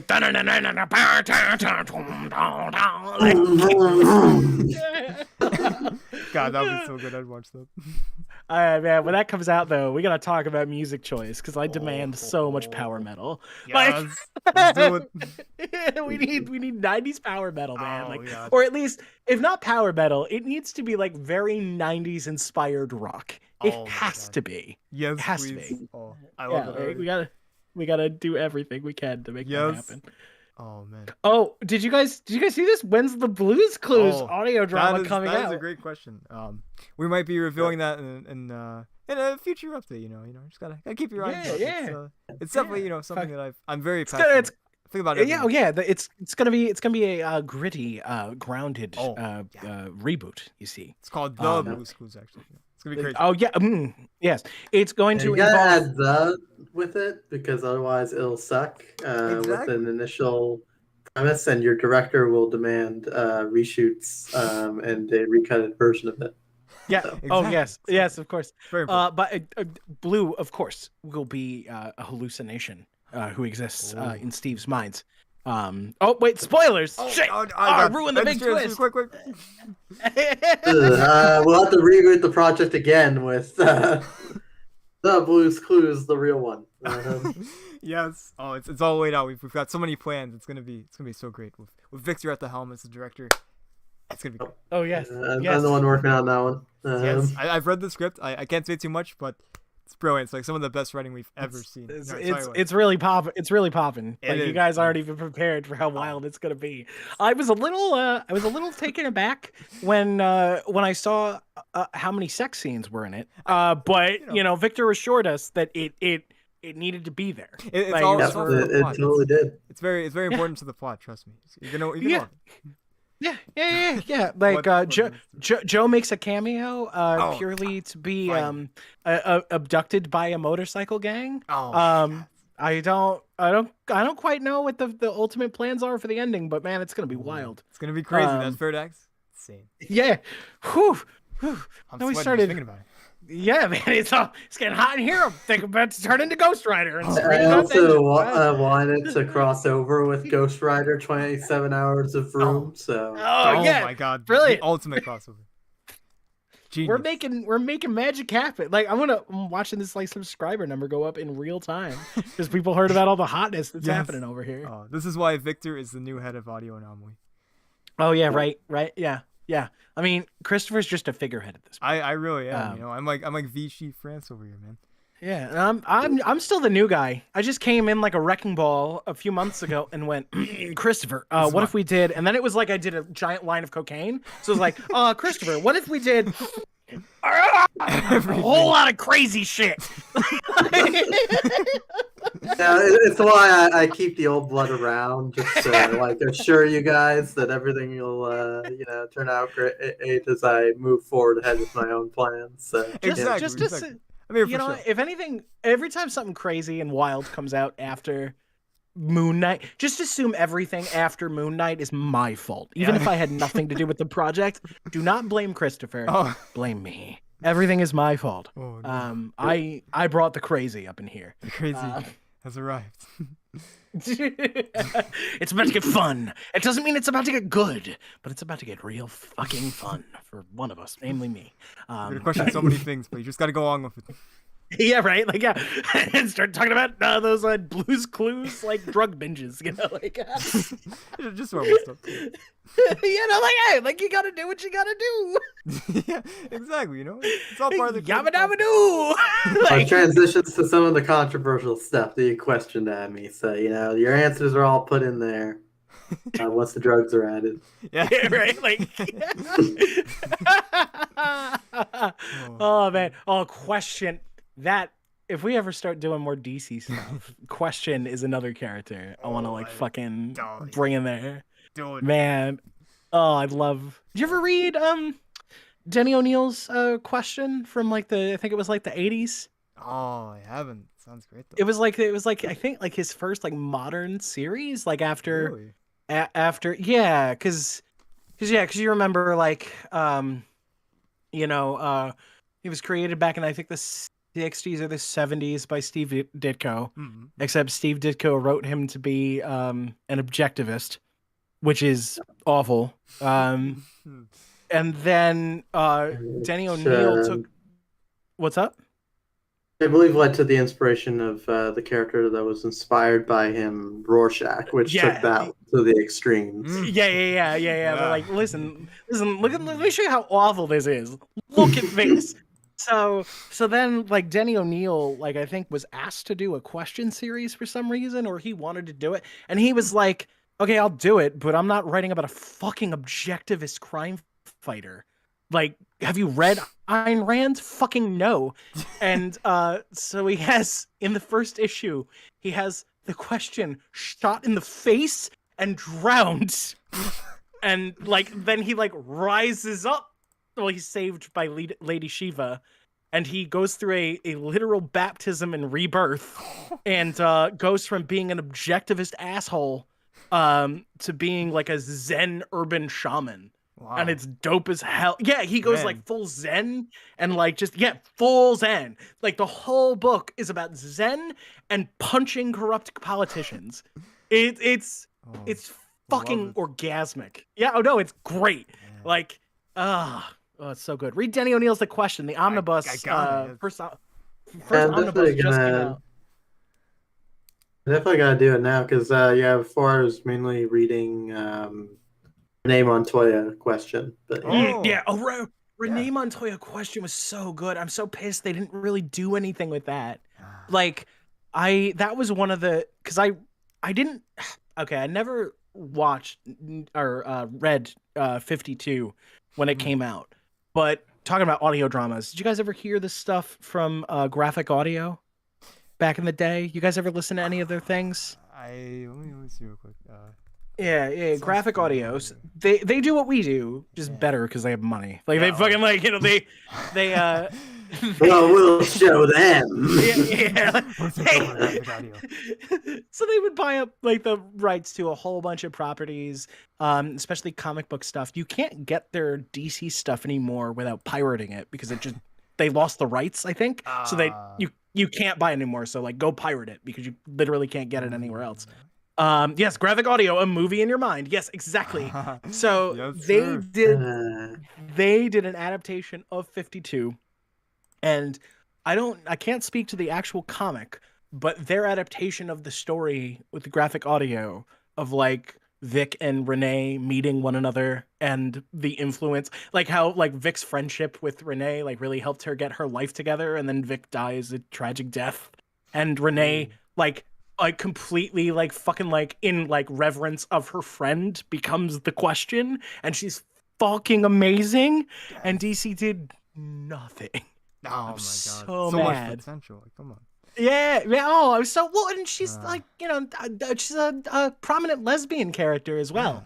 Yeah, Like, exactly. you could have done so much with that. Like, Man. They also started her off in DC media primarily with Batman the Animated Series. Mm-hmm. yeah, oh yeah, yeah. Well, Yeah. she was created for Batman the Animated Series. People Yeah. always talk about Harley Quinn, but she was actually literally created as a Taz character. Yeah. Yeah, she's fantastic. Yeah. Yo, yeah, she's fucking great. Taz. Yeah. Yeah. Oh man. A number of them have, but yeah, Arlie's the only one given attributed on that one. Oh yeah. Hey, Christopher, man, if only somebody started writing more DC scripts for the Yeah, channel, yeah, you know? I wonder I'm just fucking, who could, maybe that's why. who could do Maybe this? that's why we don't have more subs. Like maybe we Yeah, just we- need more DC. We need more Batman. Yeah, we do. More Batman. we have all of the Marvel. Every single Marvel fan is already here. Yeah, what we're right. missing is the DC. There's a lot more DC fans out there. Yeah, right.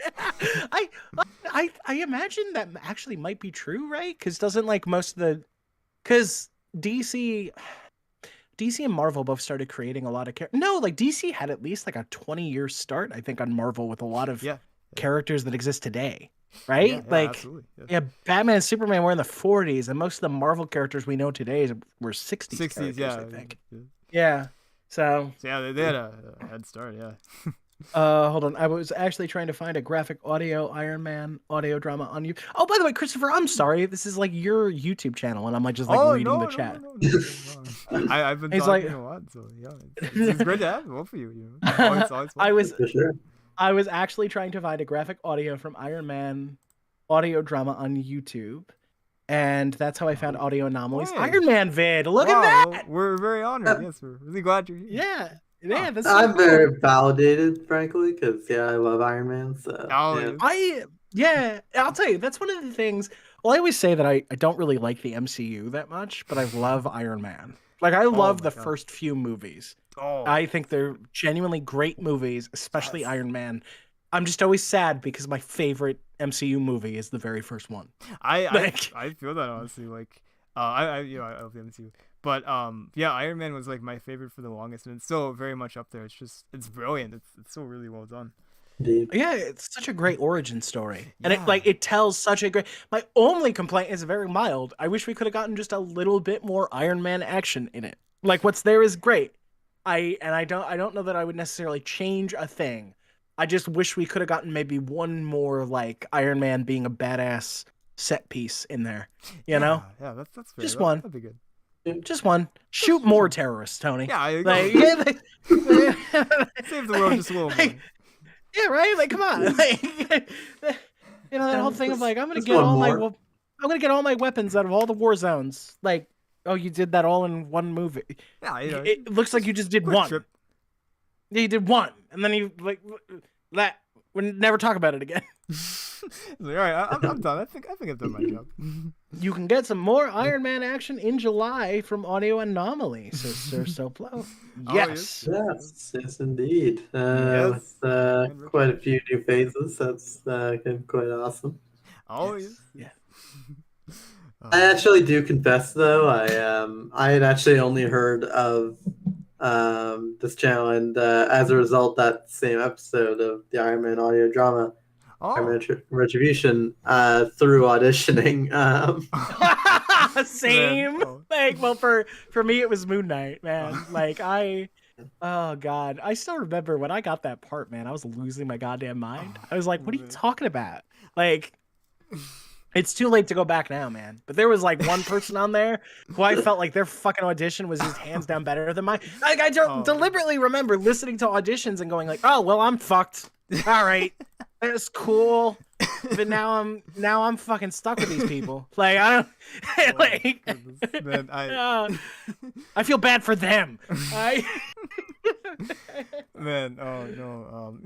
Like I gotta be honest. Like for like I don't know. Like if I could say for everybody, honestly, probably for everyone.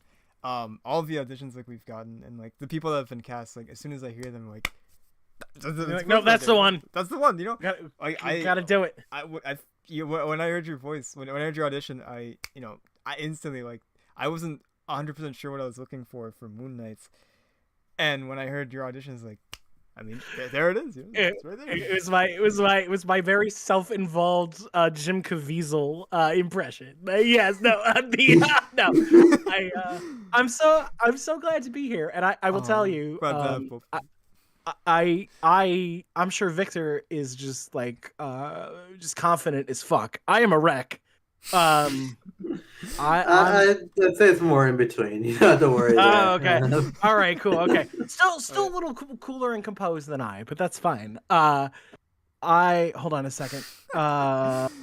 Took care. Yeah, Valiant Shadow took care of the other people auditioning, so there would be no competition. We haven't heard from them in a while. I don't know what happened. Yeah, I don't know. Yeah, Like, what happened to them? They're supposed to approve of something. haven't fucking logged into casting call club in forever. I don't know. That's but you know what I said about bodies in the desert. You know, don't digging around too much in the sand. You never know. Yeah, man. Must have been off the grid, you know. It's totally there. Yeah, there's somewhere nice. I'm sure. This is I was telling Christopher though a few weeks ago. This is for me going to be my first time being. I've been in a starring role in a couple of things, but this is my first time being like the lead, and I am scared out of my fucking mind. I'm gonna be like, they're gonna hate this, and I'm gonna have to leave the server in shame. I have to I am out of here. I can't go back. Like fucking. Oh god. But I don't know. Hopefully they'll like it. I hope you guys like it. Your lines are just absolutely incredible. I was just like sitting there, just like with a smile plastered on my face, just the entire time, listening through all of your files. You're just like incredible, just top. I tried to put a lot of thought into it because I just like I was like really trying to think of like what I could do, like what kind of voice I could bring to Mark and all the alters, and like I really tried to think about like the mindset, right? Like who is this guy? And I'm like, well, he's incredibly, and I don't mean this in a douchey way, but like he's very like self-absorbed, like very self-involved, because there's voices in his head that are never quiet. So he's constantly looking inward while dealing with a lifetime of guilt. So he's very soft-spoken and very introspective, but also holding back a constant tide of violence and a need to cut people's faces off. I don't know if any of that came through in the performance, but that's what we were going for. Yeah. It really does show in the performance. It's absolutely amazing. Victor, you're working on X-Men, right, Victor? Yes, yes, indeed. Talk to us. I've been like losing my mind about Moon Knight over here. Can you tell us about X-Men? Because I don't know much about the X-Men project. The X-Men. The funny thing with that is that I was brought in I learned actually about the whole project, like of all the stuff the Audio Anomaly was doing with the Marvel Audio Universe here with my audition into the X-Men. And like I was literally like watching all of your earlier productions. Oh my goodness! As I was waiting for like any approval there. Thank you so much. And I hope I get in. I hope I get in. I hope I get in. I hope I get in. Yeah. Yeah. Oh my god. Yeah. I had the same thing. That moment, I won't lie. Like what? I didn't know this project exists. What the fuck? There's so many of these. Who are these people? This is amazing. Yeah. Right? Oh god. It was amazing. Like I was going through like a lot of emotional reactions of like listening to them. Like it was some really cool stuff. The Marvel Universe brought out there. Yeah, then I applied to myself. It's a pretty general audition, you know. It wasn't like a case of one that was like specific to the characters because, well, I'm auditioning for a team, so it's less one character specific here. But yeah, from what I've got so far with this thing, it is one at a time with it, so it ended up being character based, like the X-Men one at a time before we actually debut them to you all. Nice. Okay. Yeah. I've been thinking a lot about my contribution to that. The short that I'm working on. I've thought a lot more about it, and I'm definitely gonna start really working on that soon. And I remember your audition, Victor. I was really blown away. It was funny, you auditioned with your Superman story. I remember like you say something like auditioning with the other team. And I thought that Yeah, was I really did. funny. I was cheating from the beginning. You were the start of the cheat day. Yeah, but- all the crazy started with me, but all the underhanded chicanery started with Victor. you Oh see. yes, That's, yes. Started the cheating and it was inspired indirectly. It was brilliant. But yeah, I was really just blown away by your story. I was like, wow, this guy wants to write in this series. I was just like really just so impressed. It's like, wow, like I didn't know what was gonna happen when I put up that casting call. I was like, the original writer for X-Men had to leave because they went off to college, and I wish them the best. I don't know where they are now, but I'm sure they're prospering and Yeah. doing some great things. yeah, imagine going off to college and like doing things with your I life. can't. It's impossible. I can't Gross. even believe it. It's Gross. crazy. I can't. Yeah, Instead no. of making audio Can't dramas believe it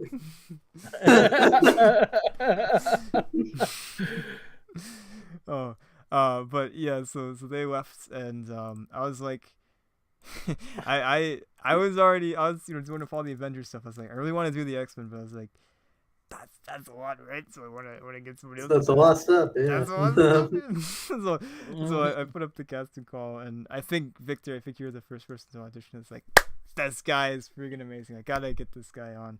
And then we started talking, and I really, was just like, wow, this guy is like really just, you're super, super smart and a very fun person to talk to. It's really just, we're just, I knew that, you were the one, and we've been so honored to have you. In the podcast. Like, you're such an amazing addition to the podcast, both of you, and also of course to have you on the writing team as well is just such an honor. Yeah, no, this is such a great crew to be a part of. Like, I know that like I'm biased because I'm here, but in all seriousness, I've been doing voice acting off and on for about 15 years, and I've been trying to do it professionally for the last since the start of 2022. Oh, And Moon Knight was actually the first role I got since I started. I think the first big role I think that I got since I came back to voice acting this year. And so I've had experience with all sorts of projects and all sorts of communities. And I'll tell you what, because so if you look on our Discord server, you would see, like, this isn't like giving away like trade secrets or anything, but if you were to look on our Discord server, you would see a record of all the audio dramas that have been like planned out. And then I like cross-reference that with like what's on the channel, and I'm like, oh my god, these people actually like finish things. Fucking what? I'm like, I think if I play this part, the drama's actually gonna come out. What? Holy shit! I've had that experience less with actually no wait, I have had that experience with writing as well for projects. Like you get like into a project and you don't feel anything is actually getting done with the project that you are working on. Like you don't have like a reliable team there. Yeah. Here, it definitely is. I just worry that I will not be the one that does so in turn now. I've had that too, because I pitched the Ghostwriter script back 3 months ago, and I think I've written as many pages, but Christopher knows how busy I am, so I've just been in contact. It'll come out when it comes out. Exactly. Yeah. It should be pretty self-contained. So even if it takes forever to get written, it shouldn't interfere with any of the canon that we've established. Oh yeah, exactly. Yeah, I always want to give your writers as much time as possible, because I work with somebody as well that does the same thing too. I guess I was inspired by him too. And it just feels great, just having the ability to go at your own pace instead of is it done yet? Is it hand it in or Yeah. Which is not to say now there's nothing. I want to be clear. Of course, there's nothing wrong with deadlines. Deadlines are important. But it's cool. The Audio Anomaly is a real safe place to create. I hate saying it like that because it's a very creator friendly space. Like Christopher is so remarkable about giving like people chances and like bringing together all these like people passionate about Marvel and just being like, I joke about him being too nice because he is, but the good thing about him being such a kind soul is that like you can do no wrong. Like he just like try it. That this thing you want to do, that sounds great. You go. You try it. And it's like, thanks, man. That's fucking wonderful. And then, like you just get in there and like it's just encouragement and support and shared passion. And it's probably the least toxic space on the internet. Like so like Oh, thank you. if you like to create, especially when it comes to Marvel stuff, yeah, be a jerk, Christopher. That's what you fucking telling him. Will he listen? No. One day. But if you're somebody who's passionate about Marvel, like keep an eye out for one of our casting calls, man. Like get in on one of these projects because this whole crew is so cool. Like oh my god, yeah. I've found like friends. I hope it's like not too presumptuous because we're live, but like I consider Christopher like a friend at this point. Like it's a really comfortable community to like be in and stuff, and like I'm so happy to be here. We're really glad to have both of you. It's just, yeah. It's just like I didn't even know like if any of this was gonna work. Like when I started this, I was just like focusing on Captain America. And it's like, do I actually want to do this? Do I want to like make a Marvel audio drama? Who does that? Just like seeing the cast grow, like it's so crazy. Like now we have like right. Oh, when you bring members. people together for the first time, and you're like, I made this, and this is happening, and these people want to be here. Like, and then you hear the lines for the first time, and you're like, oh god, oh my god, it's just it's insane. Like it's such an honor. Like all these people here are just so nice and kind and so talented. It just I always feel like I feel like a hack or like like just like an imposter. I always like all these cool people. I'm here like leading this project, but I always feel like all these guys are just like so much cooler than me, and all of you are so much cooler than me, and just like. So well, I am. I am. The rest of them aren't, but I am. So you're still doing okay. You're ahead of the game. Oh, all right. I can live with that. Yeah. Still ahead of things. Even if I thought it were presumptuous, I'm scared of you, so I won't say it is. Yes, the Moon Knight energy is fucking on point. Like, here we go. Fucking. We're talking about people who do audio productions. Are you guys familiar with the Russian comic book nerd? Yeah, absolutely. Yeah, that one I did hear about. Yes, he's a huge inspiration for me. Like on my new channel, I really want to start doing comic book dubs because of him. Like just because of him. Like that's it. Just I always like knew comic book dubs existed, but I didn't care about them too much. And then I discovered his channel, and I was like, oh god. Yeah, I want to do that. Yes. Yeah. Oh my god, insanely great stuff. If those of you in chat have not heard, this person, check them out. They're so fantastic. Oh yeah. Russian comic nerd is fucking. It does a lot of Moon Knight, so maybe I'm biased. Yes. We got Ian's first and second favorite character. Comic nerd. So. Yeah. Well, he's pretty much tapped out in Moon Knight, I think. So I wonder what he's gonna do next. Like I'm really kind of like, because I think he's done most of the stuff from the Decay run. I want him to do that Moon Knight prison issue. Did you guys read that? Yes. Yeah, with the slightly manga art style. Like I didn't care as much for the art, but the story was I loved it so much that I don't really have a lot of room for floppies anymore for like single issues, so I normally buy digital. Because there's also not a comic book store around here, so I just we're like, well, I don't drive, so there might be a comic book store around here, but it's like pain in the ass for me to get to if there is. It's usually a driving distance. Yeah, exactly. So I typically, I could take the bus, but that's the bus, and fuck that. But there's there was like that one issue, and it was so good I had to own it physically. That Moon Knight prison issue. Oh my god. It's the only good thing about Devil's Reign. That and that one moment between Spider-Man and Emma Frost. Oh. But yeah, oh man, that Yeah. prison issue was so fucking good. Oh my Like, god. I hope he adapts that whole issue because he's done entire issues before. I Yeah. hope he does that. I don't want to jinx this dude because I love him to death, but like I don't know why Marvel hasn't like come after him. Oh, I- yeah.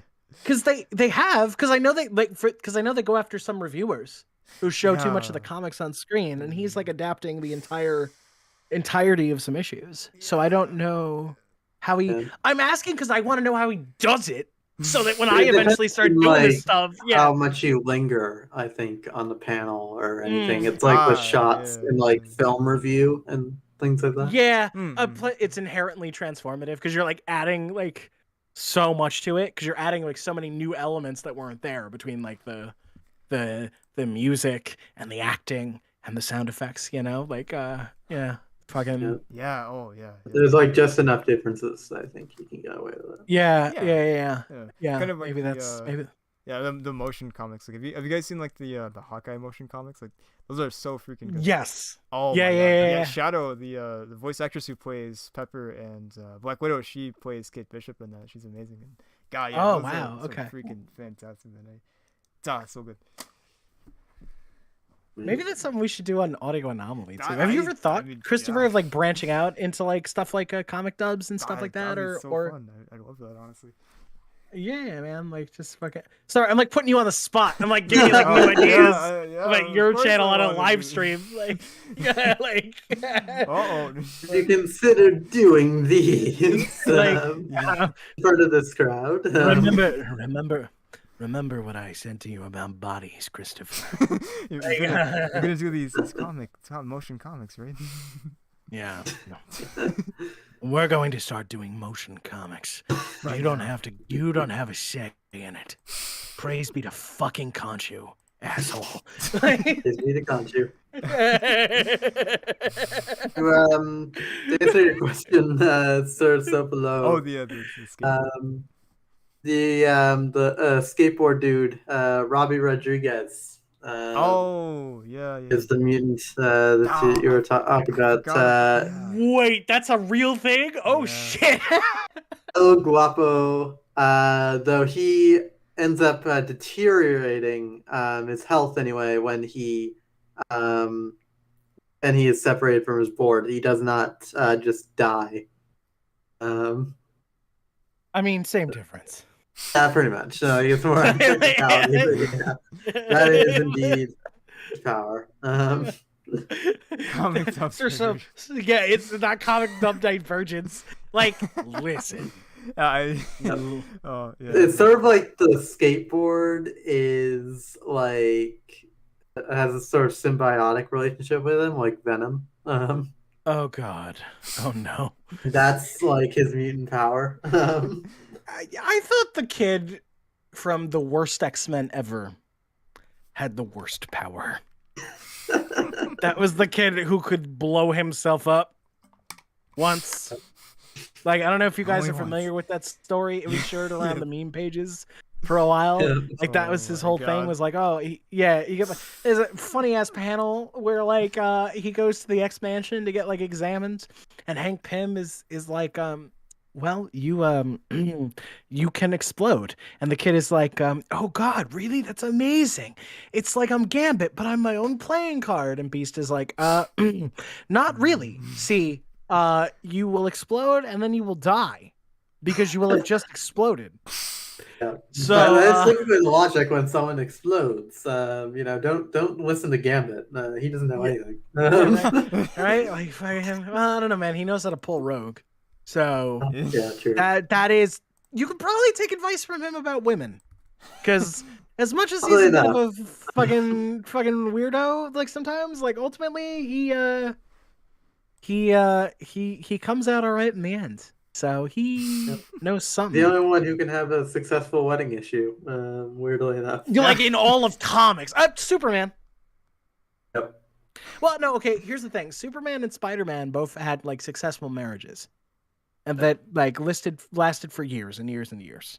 And for both of those two, like they did it because of respective tie-ins with something someone else is doing. So Yeah, no, Got it. that is true. That is true. But like, listen, Peter and Mary Jane were an amazing couple. Yes. No Yeah, matter how they- much everyone at Marvel was like, "Ew, married Spider-Man." It's like it's so funny because if you go back, like, Spider-Man dude, is married. no one was complaining about Okay, that. Roy, No one was. If you look at the letters columns and shit, no one was complaining about that at Right? the time. It's They were just like, like, "Yeah, it's this the is them thing." perfectly." Yeah, it's just the writers, man. The writers, the editors. They're over here like so fucking mad. Married Spider-Man. Ugh, I want him to be a fucking single dude in his 20s forever. It's just I have a miserable marriage. I can't stand the fact Spider-Man needs to be relatable. Yeah, I hate my Spider-Man life. needs to have my own miserable life. Yeah, right? Ugh, gross. Who said superheroes were supposed to be aspirational? Get the fuck out of here.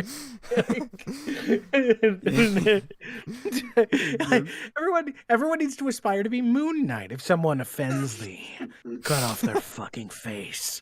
Like This is why Moon Knight's the most popular superhero. the writers were Exactly. jealous of Spider-Man. Exactly, They yes. were, yeah. But no, like fucking, you know what? Moon Knight is like Hank Pym. You do something once, one time, under duress, under extreme circumstances, and forever people are like, "That's what he does," right? like Hank Pym like hit Janet once when he like was out of his mind. I forget the circumstances, but like he wasn't all there. Like As comic book shit. retaliation after Wasp discovered him making a robot that was gonna kill the Avengers. Did you just flash that on the screen? That was great. I kind of forgot what that was like. What does this one do? Yeah, right. Oh man, we got somebody who knows the fucking memes. Yeah. Sir Soplo, you were a Giga Chad.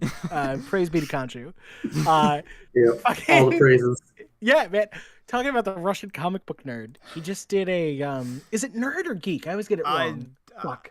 I think I'm gonna look it up right I think now it's- because I'm. I forget. Yeah, Russian comic geek. Okay, Russian comic geek. I always get his channel name wrong, and I hate that because I love the dude. Oh, I sent him a fucking DM too, like as I yeah. patroned him, and then I sent him a DM, and I'm like, I will work for free. But I do please. You Put me can in there, like Chief. I will. What do you need? Here's my demo. I Dude, promise. big Moon Knight everywhere. I believe. Yeah, in like, you if guys. yes. Well, I don't want to take Moon Knight away from him because he's like an amazing Moon Knight, and then he has another person who does Moon Knight, and they're great too. Besides, I I'm believe, audio. Demiga. I'm Audio Anomaly's Moon Knight, unless Moon Knight comes out and does so terribly that Chris has to have an awkward conversation with me and be like, listen, you can write for us. Don't ever fucking act again. Just turn off the microphone. Yeah, just fucking don't ever come back. Switch, man. But no, man, I would just love to be in one of his projects. Like, I'll be a guy who gets like thrown. Yeah, if you watch his dub of Scarlet, the raid issue from fucking, I will just be one of those dumb fucks who gets like fucking paralyzed for life because Moon Knight like breaks their fucking spine over a banister. Like, I'll do it. If my only line is oof, I'll do it, man. I will fucking. Right? I'd fuck it up because I'd be like so excited. I'd be like, here we go, here we go, here we go. I'd fucking spend an hour trying to get a good oof take. It'd be all worth it though. Sometimes it's the simple ones that ruin everything. Valiant over here sacrificing his firstborn to work with Russian comic book nerd. My wife and I are trying to get pregnant right now, so I won't make that joke, but I won't tell you you're wrong either. Listen, honey, we gotta try to get this one spoken for. I'm getting on Russian comic no matter what.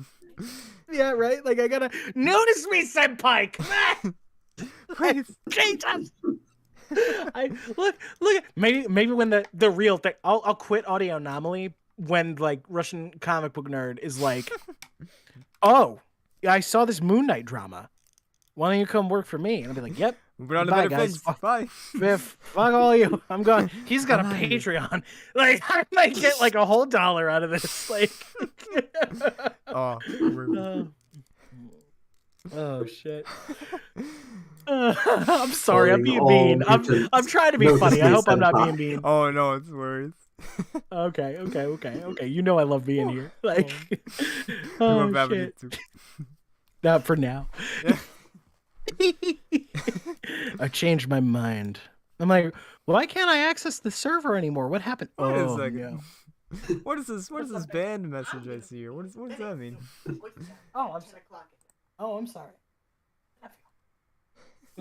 My wife just yelled at me for being too loud. No, I don't have a camera on, but I am live. They just can't see you. Good night. I love you. So sweet. My own personal Marlene just like came up and was like, Oh. dude, what the fuck are you doing? Like, well, I can't call her Marlene because she actually fucking like hawks me. Oh, man. And I'm so excited to edit that scene. By the way, both of you are like just so incredible. Like I love. Do we sound good together? Did it come out all right? Yes, Oh man, so good. cool. Like her like sort of like silent sorrow that she has, and like you like just like oh man, just like you can just like feel the emotion, just feel everything. Oh man, it would have been so cool. Like I know you sent me her audio, but I didn't get around to actually like I think I listened to it once but I meant to like use it while I was recording, and then I just because I was late. That's what it was. I was late, and I just like spent like a whole weekend just fucking like plowing through and doing everything. So I didn't get to do what I meant to do originally, which was like, oh, I'll incorporate that. But as somebody who has also no, I did not just jeopardize my marriage, Sir Soplo. That's because Marvel editorial is not aware of it. Yeah. But keep it that way. But no, like so when I never know. when I was doing that fucking scene, I remember I was like, that's where I had a lot of fun because that's where I got to be like Mark when he's not being like Moon Knight, like Mark when he's just being a guy. Yeah. And I really tried to be like, I really tried to convey this idea of like walls like coming down a little bit. It's like, and then it's like, no, I'm Moon Knight. No, like no fucking. But it was such a fun thing. Oh, that's what I was talking about. Fucking ADHD. I love live direction because I think we're talking about this on the podcast at some point. But I have an original audio drama I'm working on. So excited, first man. episode. So excited. First episode's coming out tomorrow. Go subscribe to Valiant Shadow Productions on YouTube. Please do. But I love fucking working with actors live. It is so cool because it's just so cool to like hear them like play off one another because they really bring the script to life. You know, it's so wonderful. Oh my god, it's magical. Yeah. I don't know what your directorial because like I've recorded for you like separately. Do you do a lot of live direction, Christopher, or does that not get to happen very often for audio and It's funny, like with Moon Knight, that's happened. Is that twice? Let's see. Yeah. I think it happened. Yeah, I think it was twice. That some of the voice actors really wanted some live direction. So I've never I was thinking about like trying to like see if like people's schedules would work. For any sort of like session, sometime. But that's still it's never happened. But maybe one day we'll mess around with that. Like it's difficult to pull off if you're somebody like me who fucking hates scheduling. I tried it with my cast, and then I went, guys, I'm sorry. I've discovered some things about myself as a person. No. So I might try it again for episode 2 of my show. Because I got some of them together to do live direction. About half the script was live directed. I learned a lot from them because like I discovered that I still had some hang-ups because I mostly directed like short films before, only a couple. But I've been like a project lead on like some other stuff. I've like been like a program director. I used to run a youth group a couple years ago. So like I've been in charge of things before. But when I started doing my show Apex Shadow, that's when I realized like, oh, I have a little bit of a hang up about like asking, because much like Audio Anomaly, like nobody's fucking getting paid. Christopher, if I find out that everyone's getting paid except me, anyway, No. the it's all unpaid, so I was like really insecure about asking people for like more out of right? them. I And that's something I've had to work on, because I identified that was because then if they don't give as good a performance as they otherwise could have, that's not on them. That's on me. So that's an anxiety I've had to like work on getting over. So hopefully you relate to that, you feel? Absolutely. It's even hard for me sometimes to like ask people to like to play certain like just to play roles, like people that audition, they want to do it, but I would assume they want to do it. I don't know, maybe not. But, Just start fucking inviting me to Discord calls, Christopher. I'll do like a load of drugs ahead of time, Yes. and I'll just be like, I'll be like, what did I tell you about my interpretation of Stephen Grant from Moon Knight? I was like, Quentin Tarantino yeah. doing a shitload of drugs. Yeah, I'm like, like all the time. No, I think I said like on just cocaine, Yeah, like all the time. Yeah, They just Quentin Tarantino like on coke forever. I'll just bring that to Discord calls. Now Kurt's like, oh no, this isn't me on drugs. No, I know. I'm sorry. Yeah. I'm a disaster. Which is so funny because you're gonna hear me doing Moon Knight and you're gonna go, what the fuck? Like this motherfucker? What? How? It's called acting. But Drinking game for Moon Knight is going to be finding out what is in him, yeah. what it is in you. Yeah, right. Exactly. Yeah. We're getting real meta with this piece. But no, I'll just come into the calls and I'll be like, what Christopher means to say is, that sucks. You need to do better. Do it again. Also, you auditioned for this fucking role. Do you want it or not? Okay. Yes. Okay. Good. We were about to have a fucking problem. That's my problem. Sir Suplo says, I prefer method acting. Snorts coke. Yes. Sir Suplo, Christopher's not fucking paying me. I can't afford cocaine. Oh, you're right. There's no budget for the cocaine, sadly. Yeah, right? Like... oh, shit. Oh, man. But I totally feel that, yeah, that's, like asking people like we so I don't think Angela's here, but we've been having some interesting situations with the She-Hulk project. The first person that Angela really liked, they were unfortunately too busy to play the role, so we had to move on with somebody else. So we recast, and that person kind of disappeared off of the face of the earth. So no. Yeah, so like and then we asked the other person. Oh, sorry. Yeah. Oh, go ahead. Sorry. Keep going. I'm sorry. Oh, okay. Oh, that's so cool. So we asked the other person, the original person, if they're still busy. There's another person that is super busy as well, that were like, maybe there's a chance they were interested in doing something for us, but the stars hadn't aligned really. So like they were busy too. Like okay. So there's. Are we still struggling to find a Jen? Well, are we still? actually, Are we? So I Shadow, like such an incredible voice actress. Like she absolutely like insane. Like one of the not in a bad way, like one of the most like dedicated and like just crazy like voice actors I've worked with. Wonderful.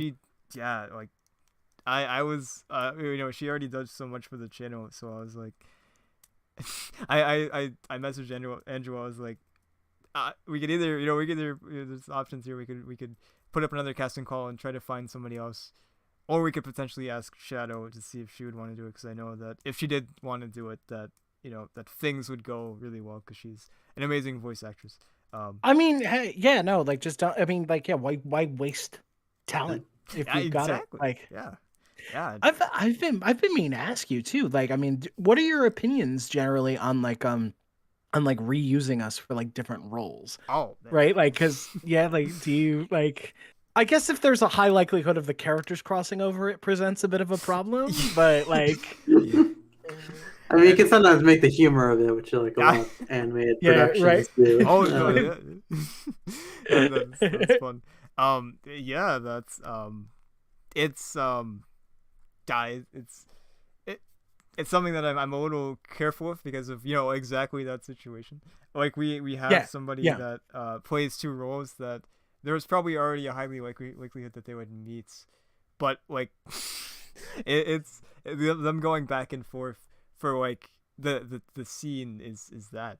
it's And really difficult, especially for audio only stuff. It Like it if you had is- like visuals maybe to distract, Yeah, but if it's like, and you're literally just, the whole point is to listen, like, man, you're playing with fire. Like, it's really bad. Like, Yeah.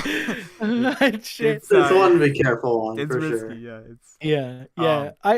I've told people for. Oh, I'm sorry. You go. oh no, you can go. Sorry. I people in my audio drama, people die a lot.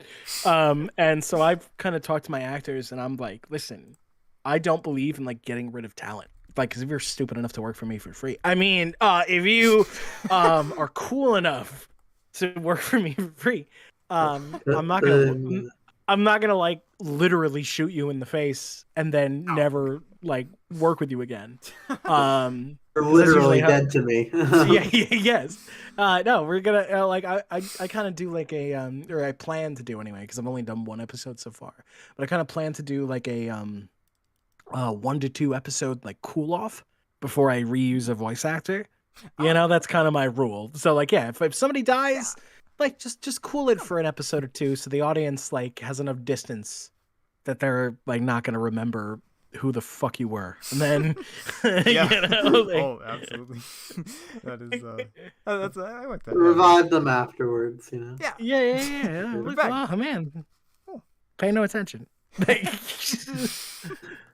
They're working for free because you're afraid of you, man.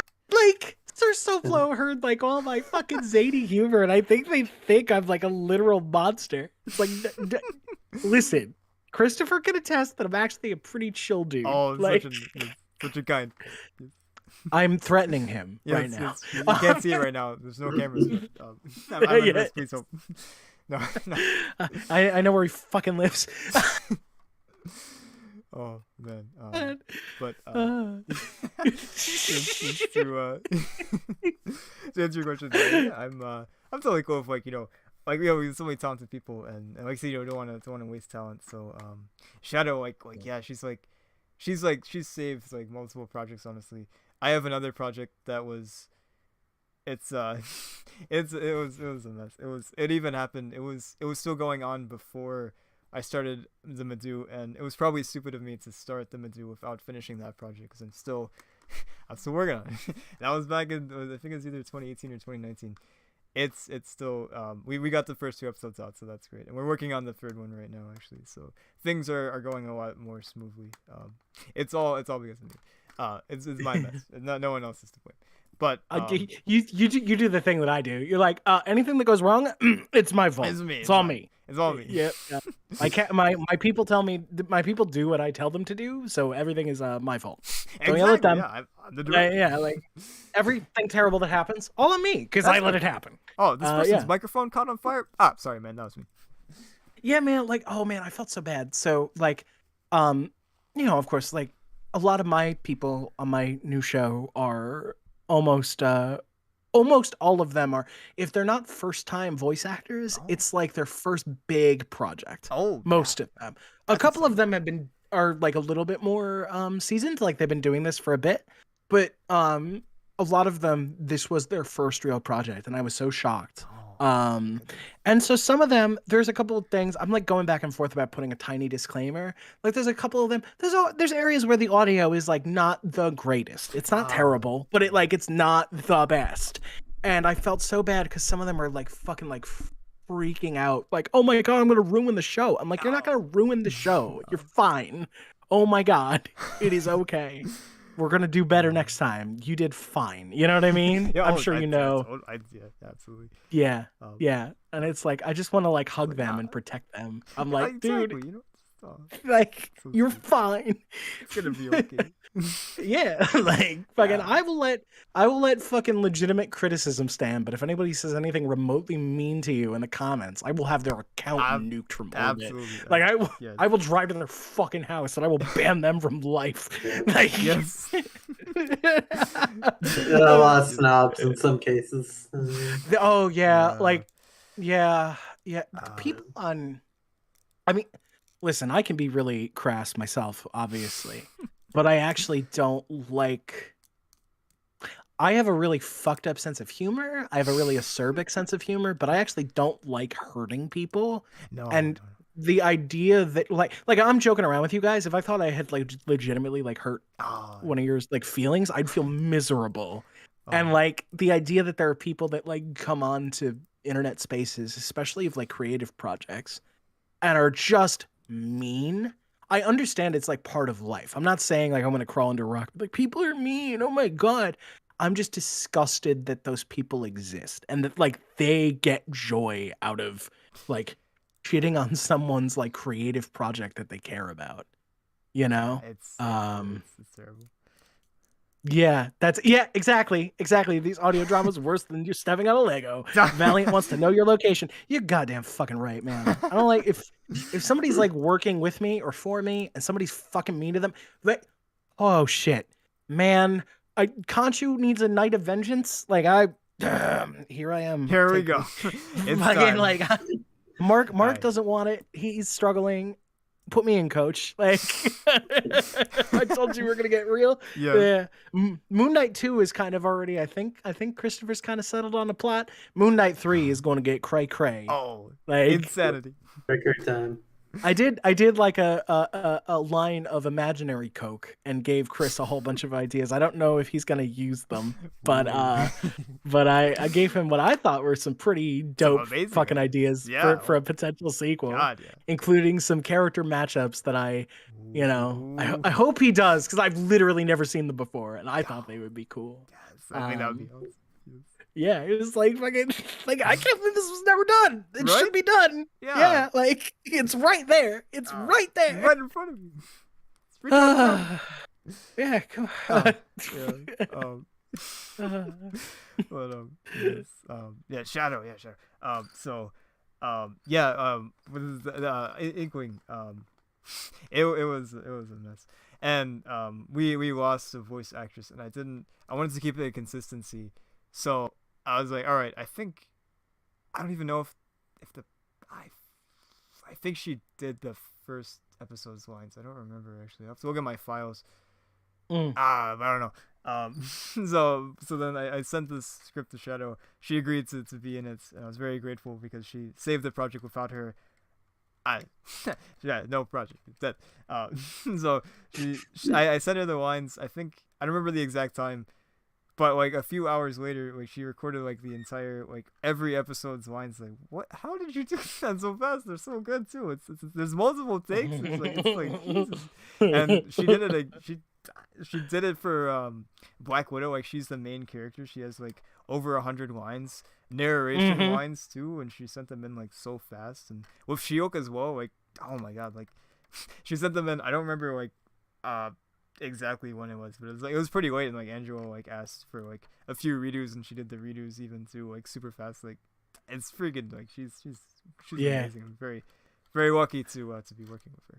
And We've had so many cool people on the server. That's why I Right? hope like It's to like- do like more people. Like I want to get to know more people in the crew. God, there's We have like fucking so many. Like, it's crazy. Just all these people, like it's just it's just like beyond my comprehension. Just like you created something really magical, man. Like not only did you like fucking like get all this like cool talent together, but you're also making like your own fucking universe. Like just the ballsiness of that prospect is like, of course, fuck yeah, all right. Like that's what really blew my mind. Like, wait, this is all interconnected? Are you fucking kidding me? What the fuck? God, this is amazing. Oh, thank you. I'm honored. And to go back real quick on something. Yeah, the live stuff. Like that's so much fun. I think it's amazing. And then we had the fortune, like it's not something I don't like. I don't remember the last time I did it besides like recently, but yeah, I don't know. I can't think of like. Oh, okay, I do remember actually. Matt's, who's been on the podcast a few times. Awesome. He wanted me there when he was doing the Odin lines. That was a lot of fun. Listening to him do the Odin lines and giving him some direction was a lot of fun. Back in 2019, I think actually. Ooh, hey, you know what? But we recently with Moon Knight, we actually had like a few people that approached me for live direction. The voice actor who plays Kanchu, wow, freaking phenomenal guy. And then also the person that's played Frenchie as well. We had a lot of great auditions for Frenchie, but I really wanted to like find someone that was French to bring that authenticity. And I found this guy who's fantastic. His name is Mobius. Or he goes by Mobius. I don't think that's his real name, but it could be. I mean, he's fucking French. Yeah, like, I mean, hey, yeah, it's a freaking cool name, right? it might literally be his only name. Like just Mobius. It's Mobius. Like no last name. It's Mobius. Yeah, just Mobius. Yeah, Chad. Holy shit.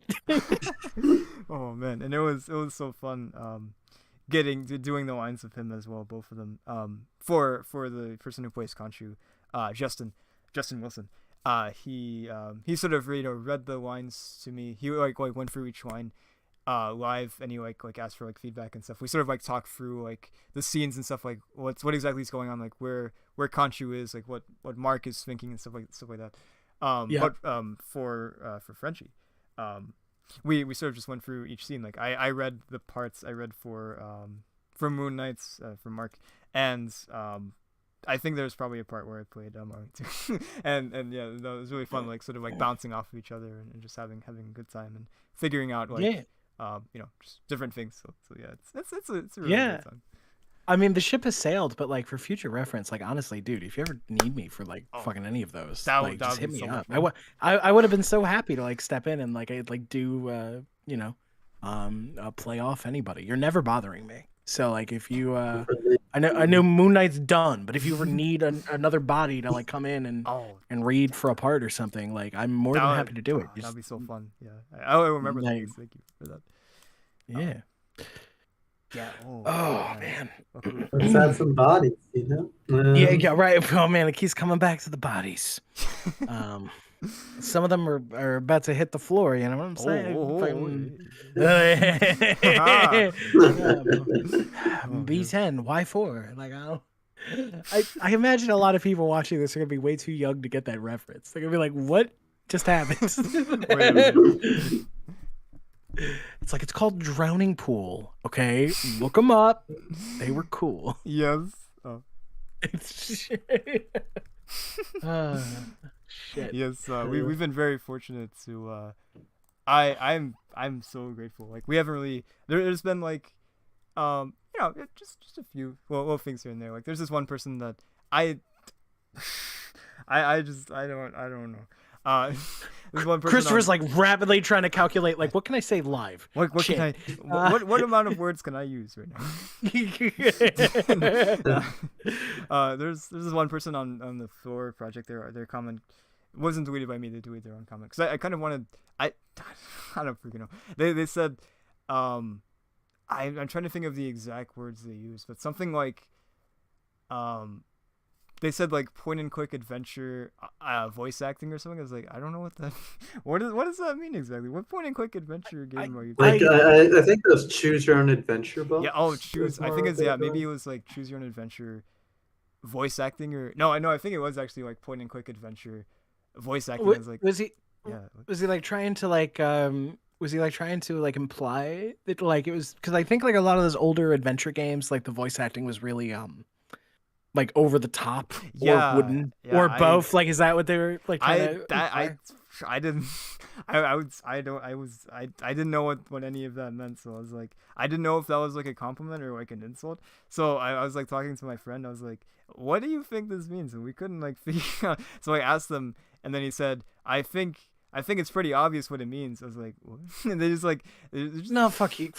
It just, get out of here. Just got out of control, like really, really fast. So I was like, I tried to be as polite as possible, and this was valid criticism I would never take down. Yeah. Oh, like, exactly. hey, I thought this was good, but like this actor, like I didn't think they did a terribly good job, but I know they were trying or whatever. Is that a little hard to see? Yeah, but it's also important for growth, and it's a valid. That's somebody acting in good faith. I would if the actor got upset about it, I would totally support them and be like, no, it's okay. Like I'm happy you worked with us. Like you're fine. Don't take it to heart. Yeah. Oh, But like if somebody's like being an absolute fuck goblin, I'm gonna nuke their comment and I'm gonna nuke them. Like I don't fucking yeah, I feel that. Yeah, that's yeah. Yeah, we've gotten some criticism before, like on the Captain America, the first one, the German, that it's an audio drama, so assuming that people will know German, obviously not everyone knows German, so like listening to it, that I don't think the German is necessarily super important for the plot. It's sort of there. Oh like, for yeah, music. I think there was something like that with the Black Widow one too, Yeah, wasn't the there? Wasn't there Russian. somebody like there's like nothing like I get that. I think it was a bold choice, and I kind of that to just leave the Russian in there. I thought that was like a cool idea. I thought that was bold that you did that. Well, I Like- was really worried. Like I was talking to people about it. I was like, is this a good idea? This is an audio drama, and like making people read, because most people, I feel like our viewership tends to be sort of in North America, say United States, Canada, Mexico, stuff like that. That we, of course, we have other people too. But yeah, of course. Of course. Yeah. Christopher doesn't care about any of you. Actually. None of the other people are out of North America. Yeah. You're all in your fake countries. But like North American or get the fuck out. Oh man. It's so close. Coincidentally shared like the same viewership metrics like into like my story, the Superman one. Oh yeah. Because I you were believe go ahead. Mexico, North America, and Yeah. Well, there's got yeah, man. Like they're all using the same fucking VPN. nobody's actually here. Yeah. They're all in France. It's all Christopher just trying to like maintain our egos. Like fucking like it's okay, guys. Everybody really likes you. And he's like, okay, gotta log out of this account, log into another one.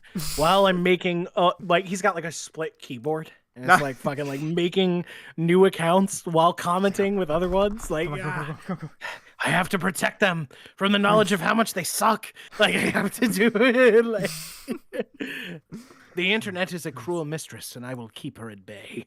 I must protect their innocence. Yes. Oh shit. Oh, But yes. but I thought it was interesting. I don't know if it's something I would have done, but I don't. I thought it was interesting that you did it. I don't think it's like worthy of like being. Were they giving legitimate criticisms or were they being assholes about it? Oh no, yeah, legitimate. Like I was very good. Oh. It was a good comments. Talking about like action and stuff like that, and like talking about like the German too. That I can totally understand that it's something that I don't do super often. Like there's only 3 audio dramas so far. Oh, okay, 4. Wait. 4. Yeah, I think there's only 4 audio dramas right now that have like other languages besides English. Like there's the 2 Captain Americas have the German.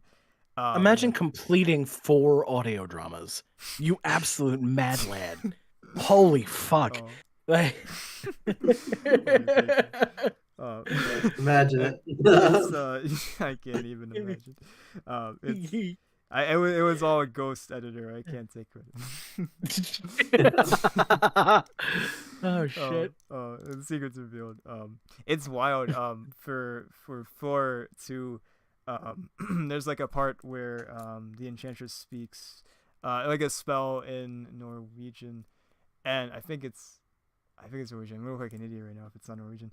It's my own project. I don't even know what it is. But it was wild. I had a person in mind because they played young Natasha in Black Widow because she speaks Russian. I was like, all right, Yeah. perfect. So she's fantastic. And I don't know like if we'll ever see young Natasha again. Like I feel like it's probably a fair chance. Maybe one day. I don't know. I feel like it's probably in the cards. But I was like, but I she's so great that I really wanted her to be to play another character just like Enchantress. Boom. I feel like she'd be great as that, and she is great as that. Yeah. As the Enchantress. There you go. And there's like a part that she speaks a spell, and it's in, I think it's Norwegian. I'm pretty sure it's Norwegian.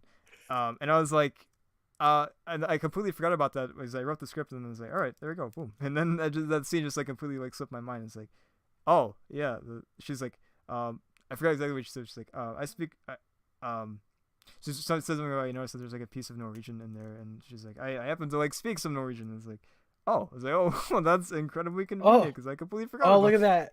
Yeah, like oh, fuck! Wow, I'm so glad I thought of that. That was all in the plan. I knew it right away. It was all there. What an amazing fucking job I have done. I saw all your me. voice, and it was immediate. I just knew that you spoke Norwegian when I heard your voice in Russian. I knew it would work out. Like, fucking. Oh shit! I don't even know how that happened, but it was this really stroke of luck. But yeah, we've been really fortunate to not get any hate comments. Besides, like I still have absolutely no idea what that person was talking about. So I don't know if that was a hate comment. The way they reacted, I have no idea. Oh, I think it was. I think it was. It probably was. Honestly. Yeah. I was Like, I was a little worried. Like with Black Widow, I was like, all right, the homophobic comments are coming, aren't they? But nope. Like still to this day, there's not a single homophobic comment, which is fantastic. I do think very, very as glad. the channel, as the channel grows, just because I think once the larger, like Marvel fandom, becomes aware of the channel, it's probably something that will come up more and more. With more people comes potential for more. Yeah, that's all I mean. I'm not like specifically You disparaging. gotta wait for when the project from the surface level is because like a Black Widow one, you might not get the homophobic comments, but if it's a Wakan and Hulkling audio drama, then I have a different story. Yeah, that's true. That going in, you wouldn't suspect like Black Widow to be bisexual or whatever. Because like I looked at like I tried to like I don't know. She seems like a character that I don't know why. Maybe I'm just stupid, but she seems kind of like a character that would be bisexual. Because like spies have to flirt around and stuff like that. No, I literally was just gonna bring that up. That like spies have to be like able to adapt to like any given situation. So like, what if like Red Room program like literally just made her like built her to be like fucking attracted to everybody. Like the easier to fucking kill them with. Yeah, He exactly. is implied to be in quite a few stories. Yeah. Oh, in the opposite contrast, her sister Elena is implied to be Ace. Sexual. I'm not like super familiar with the comics version of Black Widow. I know that I like her. I one of my biggest complaints about the MCU is that like, man, Scarlett Johansson never looks, sounds, or feels Russian. Like ever. Like, and I'm not making like a weird like cultural appropriation argument. I don't really, in this instance, like I don't really think that's like the huge issue. It's more just like, dude, she can do a fucking accent. It's Scarlett Johansson. Yeah, like, exactly. Have her do a fucking. People lose their goddamn horny little minds for hot Russian women. Okay, like you get Scarlett Johansson to when she gets out, like, because what did she first appear in? Was it Thor? Iron Man. She. Iron Man 2. Yes, Iron Man 2. Yeah, and when it comes out, like, oh no, actually, she's like a super spy for S.H.I.E.L.D., have her start talking in the Russian accent, and people will fucking, they'll be cleaning their mess off the ceilings. They'll be fucking like, oh my god, like that was a missed opportunity, man. Yeah, like, it really was. I'm Scarlett Johansson. I'm a Russian spy. No, the fuck you're not. What? Oh, holy shit. I haven't seen Black Widow, the actual movie, so I don't know if they did anything with that. I mean, it frankly comes off a little more glaring in Black Widow, given that the younger actress for her is Russian, and everyone around her is Russian by the time they flash forward to her growing up. Oh no. And it's like her environment is entirely Russian. And I'm just over here being... So she didn't put on like an accent of her own at all? Like not even in the flashbacks? No. Well, the flashbacks is a completely different person. What They can't... the fuck? You can't de-age Oh no, that's Scarlett Johansson down to I forgot. childhood. That'd be weird. No. I forgot about the fucking timeline. I had a brain for it. You're right, obviously. But like, because I was thinking like young Black Widow, and I was like, oh, so like, just like Scarlett Johansson looking younger, and I'm like, no, wait, the timeline should be like super young, like a child. Right? Okay, I got it. Yeah, but fuck, man, what the fuck? Yeah. Like, God, that I don't know why that bothers me so much, but it just does. Like, yeah, I wish that was that's because something I always read her in the comics as having a Russian accent. I could be wrong, but I always imagined her. The way that like Matt Fraction writes her in in the Hawkeye series, it feels like she has like a Russian accent. Yeah. Well, definitely like in Marvel Knights back in the day. Like if you remember that, like the miniseries within the Marvel. Yeah, shit. Like totally that Black Widow had a fucking Russian accent. Yes. Are you kidding me? Yeah, like Frank, I like the way you kill people.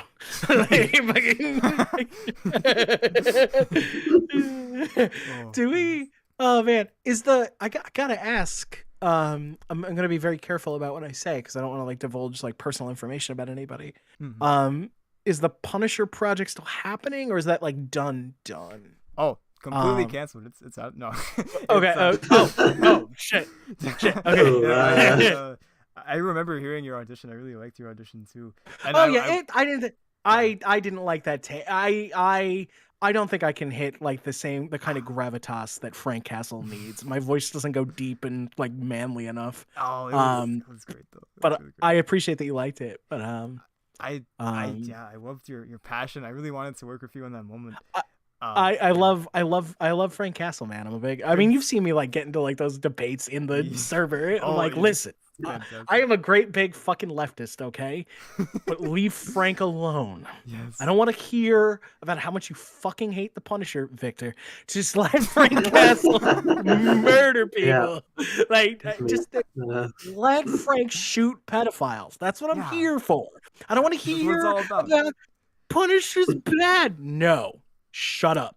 Just point him at pedophiles and like fucking human traffickers. And I don't want to hear about moralizing. I want to watch super well-trained army man fucking just go beast mode style monstrosity on these fucking Goombas and just like turn them into meat.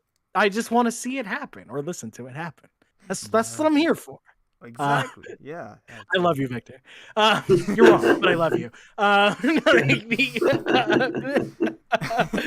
Oh shit. But I know our guy is like dealing with some stuff. So I was just wondering if we were still moving forward with that at all, or if it's like if it's just like an indefinite hiatus. Like I don't know what the plan is, but it's funny. Things are going well with that. I don't know when it's coming out exactly. But it's still like happening. Okay, cool. Yeah, that I don't know if it's gonna be before Moon Knight or after Moon Knight. Because it's like I think it's 8 pages, so that's not too hard. That's like I don't know, a week or 2 or so. I don't know. Of work, so that's not too bad. And we've got most of the lines in so far. We've gotten a lot of really great stuff, which is fantastic. And that John script is it's brilliant. It's really good. Incredible. It is so good. I love it. I'm intimidated to do it because I don't want to let him down. It's so freaking good. So. Oh, I know he because I remember like the one time I got into like a big conversation with him. He's like talking about how much he loves the Punisher, and I'm like, dude, same. He's like fucking, he had like all these like fucking like really strong opinions about the Punisher, and I'm like, I agree with like 90% of what you're saying. Like, you know, like, hey, here we go. Like, let's get it. Oh man, so he's amazing. He we played one of the clips from Retribution, Iron Man Retribution, and he actually voices Stiltman. He's incredible. What? That's amazing. Yes, it is. So he was so passionate about it too. I'd love to, if we ever did, because I don't want to talk about it like on stream, but like I did that pitch to you for like my idea for a Punisher story. Mm-hmm. I do not feel confident enough about like the actual like the tactical jargon and like the military like that side of things. I'd love to like team up with him to like make something like that happen. Oh, That would be that'd be beautiful. like I could like handle the plot and like I could do a lot of the main dialogue, but if I want somebody on hand that I can be like, okay, help me talk like a person who's picked up a gun and knows how to use it. Like fucking like go over this and like fucking make it sound like Who has that idea? Yeah. Like fucking how does this sound in like military strategist brain? Like like just take my dialogue and make it shootier. Like Yes. Oh, that'd be really cool. I hope we get to do that someday. I hope so too. That'd be so beautiful. I'd love that so much. Yeah, that's. It would have to take a place outside of regular Marvel audio drama continuity for obvious reasons. But yes, just go crazy with it. Just no continuity worrying. No worrying about the continuity. Just going for it. We're about to end a whole bunch of people's fucking continuity. You know what I'm saying? It's like, no more continuity for them. Click, pow. Oh my goodness. Yeah. Oh goodness. I've been trying to avoid the multiverse at the moment because I want to have like coherency and like not get it all muddled up. But I absolutely would love to like introduce like stuff like that too one day. Like we've got a writer that's very interested in like some Baron Zemo stuff, and Baron Zemo is freaking dead. So, so we can't exactly do anything with him unless it takes place in the past. But I had this like. I was kicking myself because I wish I would have thought of this sooner, but I started off with the Mizzou and it takes place in modern time, but I thought it would have been really fun as well to like have it take place like like in the when the comics came out like in the 60s and stuff. I thought that would have been so cool. So I kind of want to like make another like separate like small mini series of like more accurate versions of these characters. So they sort of take liberties and do whatever, take multiple iterations and sort of combine them or whatever it may be. Right. But to like make like sort of like a more pure like small little like mini series, I thought would be really fun to do. And like it's sort of like messing around with like the 60s style would be so fun. I like that a lot. I don't really jive with like the whole like 60s culture, but like I like the idea regardless. Like it's fun. Yeah, a little fun project that we might do one day. I have I already have a lot of versions. I don't know. It's like I had this idea like I mentioned like a community post to see if anyone is interested, and we actually got like a lot of likes. Like, oh well, I guess. Okay, the thumbs have spoken. They have indeed. The thumbs. It's gonna happen. Thumbs have spoken. It's gonna happen, man. Like, I gotta do it now. We're gonna go to the 60s. We need a lot of drugs for that. Yeah, so many drugs. Not drugs. Fill up this pillowcase. Like, fuck. I don't know why that's so funny. Put all the drugs in this pillowcase.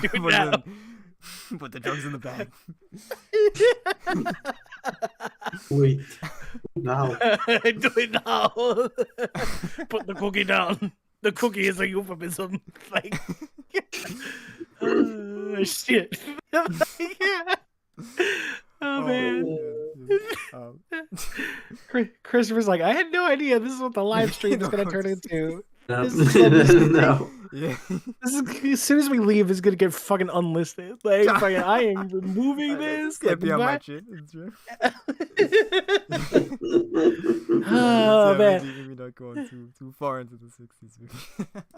Yeah, right. Some phone says, but yeah, that'd be so much fun. Yeah, man, fucking. Oh shit. Man. Oh, all right. I think I'm gonna tap out because it is a little more than 10:30 where I'm at. Oh yes, yeah, getting late. Yes. I still have a little bit of work I need to do. Yeah. So yes, yeah. Thank you both for joining. Yeah, It was probably really boring with just me talking. So I'm really grateful for both of you to come. No, through. no It problem. was very. I know my always honored. I know my antics can be a little fucking like diametrically opposed to you, Christopher. So I hope I didn't fucking like curtail your fucking stream. Like, and Victor's just over here like, man, Valiant's really cool. It's got dumb fuck opinions about the Punisher though, but he's all right. Fucking talks a lot, and he's got this weird fixation with shooting pedophiles. But like, other than that, like, fucking. All right, I can work with this guy. Yeah, it can work eventually, you know. Yeah, it's our all right. differences can be worked through. Yeah. We can get through our fucking differences. Like, nah, Victor, you're cool people. Christopher, always a pleasure. Thanks for having me. Thank you both for being here. It was so much fun. You really livened up the stream, both of you. Yeah, it's all downhill from here. So, Sir Yes. Soap, just bail. Get out of here while you can. It's like no more entertainment. I'm about to bail, so you can just go. Just fucking speed off to Europe after all. It's all downhill from here. I'm gonna write an essay about why Punisher is boring. Sir Soplo, I don't know who you are.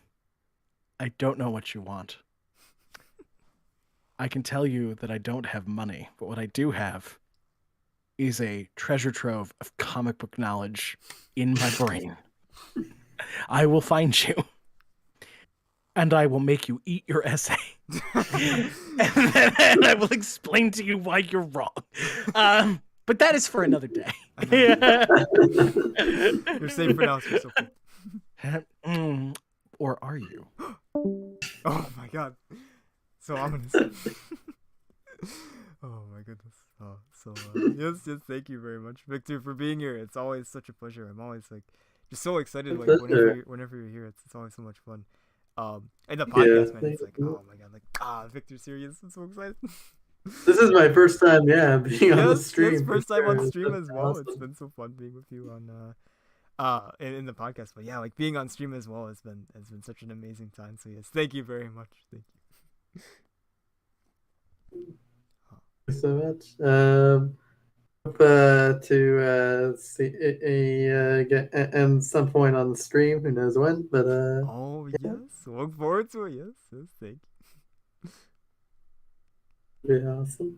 Oh, yeah. And I will see you all in a future project ahead. Yes.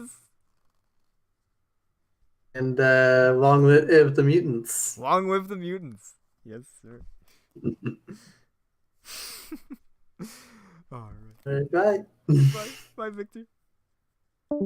All right, so the stream is about to end. We went a little longer than we anticipated because it was just so much fun, talking to these great, amazing people. I'm very grateful for everybody in the project. We've had just so many great, amazing people, and it still grows. We just cast so many news today for the Deadpool project, so I'm so excited. It's gonna be fun. Before I end the stream, I'm gonna talk really briefly about the War Machine audio drama, and then we've got some. I'm gonna exit out of Discord real quick. Okay. And then we've got a little preview for Moon Knight. A little bit of an extended preview. We've already heard some of it, so keep that in mind. That you will hear some new stuff. It won't just be the same old that you heard from the first Moon Knight preview. But yeah, real quick, just to talk about War Machine. I lost my train of thought there. I actually have. Boom. There you go. Okay, now we're ready to talk about War Machine. So War Machine was a project I wanted to do as a short, and I just sort of ran out of time. It was all my fault. I just didn't really have enough time to really put towards it in order to have it come out before Iron Man Retribution. So I was like, I don't want to hold back Iron Man Retribution. So I was like, goodbye. Goodbye, War Machine. It's gone. But instead, I wanted to expand upon it and make it into a miniseries. Right now, I have 3 episodes planned, but there might be a 4th one, maybe. But I really want to do a deep dive into Rhodey, to who Rhodey is. I feel like Rhodey is a fantastic character, but he never really seems to take the spotlight usually, which I think is really unfortunate because he's such an interesting character. There's a lot of interesting stuff with him. And I've looked back at like his comic book origins and stuff like that. I think they're fantastic. But I want to make something, you know, something maybe just like a little more personal, perhaps, and something, you know, just something moving. Not to say the other stuff isn't moving. I think the other stuff is great. I wouldn't be here talking about War Machine if it wasn't for all of the other great writers that have written for War Machine, have done such an amazing job. But yeah, I want to really just have such a fun time, you know, with this War Machine project. The first episode is not going to be focused on War Machine. It's going to be focused on a young Rhodey as he, you know, he goes through childhood. He meets Tony Stark, the young Tony Stark. He becomes obsessed with airplanes like his father. His father is a pilot as well. They watch Top Gun together. They have a good time. And he dreams about being a fighter pilot. And, you know, something may happen in his life that is very hard for him to deal with. But he manages to move on and to find his own path, but also honors his past too. So I think it's going to be a lot of fun. I'm really looking forward to assembling the cast and working with the Funny Hatter to continue and further Rhodey's story. And then the second episode, the rest of episodes will be more focused on War Machine, but really we just want to add, you know, as much heart as I possibly can, because I think War Machine is awesome. So yeah, so War Machine, it's not coming anytime soon, so I apologize if you know, if you were perhaps maybe possibly maybe looking forward to it a little bit. It's not gonna happen anytime soon, but it's part of phase 3. We're in phase 2 right now, but just know that it will indeed happen, and that I'm ready. I can't wait to write it. So I am going to go ahead and shut up. Thank you all so much for joining. It was really just such a pleasure, and thank you once again for like all of the support throughout the years. It really just means so much to all of us here at Audio Anomaly.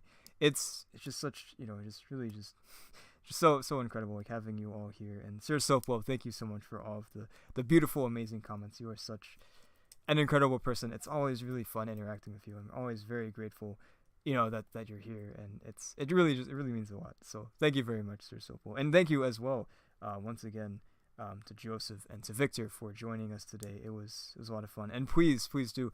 There's a link up in the chats. That's the link to Joseph's new audio drama. It's a preview for it. It's an amazing preview. And it's coming out tomorrow as well. The audio drama, the full length first episode is coming out tomorrow. Apex Shadow. It's an original superhero audio drama. I haven't seen it. I haven't seen anything from it besides the preview, but it's gonna be freaking amazing. I'm so very excited for it. So anyways, I hope you guys have a great night. I'm gonna play the Moon Knights, you know. Yes, thank you so much. Yes, thank you. Sir Sopo, great talking with you live too, as always. Like it's so much fun. But I'm gonna play the Moon Knights preview, and then the stream will end. But thank you once again, and let's go ahead and see what Mr. Mooney has to say.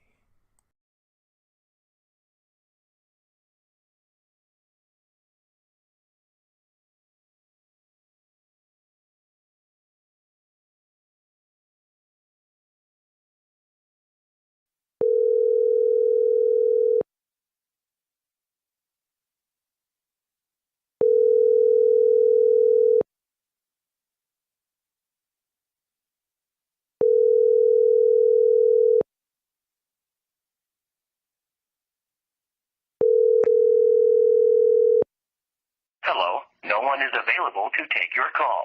Please leave a message after the tone. Mark. Guess you're not there. Listen. I've made a mistake. A terrible, terrible mistake. Hubris got the best of me.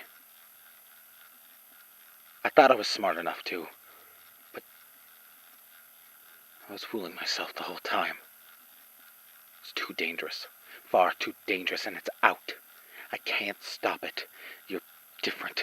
Mark, you're the only one that can stop it. Stop it, Mark. Stop! Peter Alron, an ingenious professor. Always too blinded by brilliance to see when he's gone too far. A trend that seems to have continued. A trend I thought he took to the grave. I wished I was there to receive his message. To question him. To get anything I could out of him. I watched Elron die right in front of me years ago. Killed by someone I thought was my friend. I don't throw that word around much anymore. I used to think the dead stayed dead, but then I woke up to the reality of it all. The cycle continues, more ways than one. I didn't fully understand Elrond's call to action until weeks later. I found a body in downtown Queens, mauled almost beyond recognition. It made me think of his message. But it wasn't until the second victim that I knew this is what the professor meant. Something was terrorizing the streets. Evil was unshackled. Audio log, 11/27/2020. Serial murder case number 3. Ongoing investigation. Victim name, Jacqueline C. Mercer, age 34. Biochemist at Oscorp Industries. Cause of death, mauling. Severe damage to skull and chest.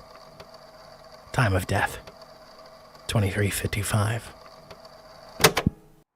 New York City. A dark and desolate scene by night. Crime runs deep into the roots of this city, polluting every facet of it. While its new guardian Iron Man cleans up the streets by day, taking his glamour under the sun, it's up to vigilantes like me to take the graveyard shift. Guys like Iron Fist and Luke Cage, they're the ones doing the dirty work. The ones who really keep the order as best they can. Iron Man's not always here. In fact, he seems to have taken a leave of absence as of late, and the criminals have noticed. They've been waiting for an opening to strike, and they have it.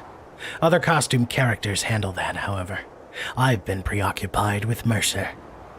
Oscorp Industries, a shining tech beacon in an otherwise grimy part of the city. I sit perched on a derelict building across from Oscorp's parking garage, the scene of the crime, and hack into their security cameras. A friend of mine showed me a back door into their audio-visual network, so I have eyes on all the goings-on in the parking lot.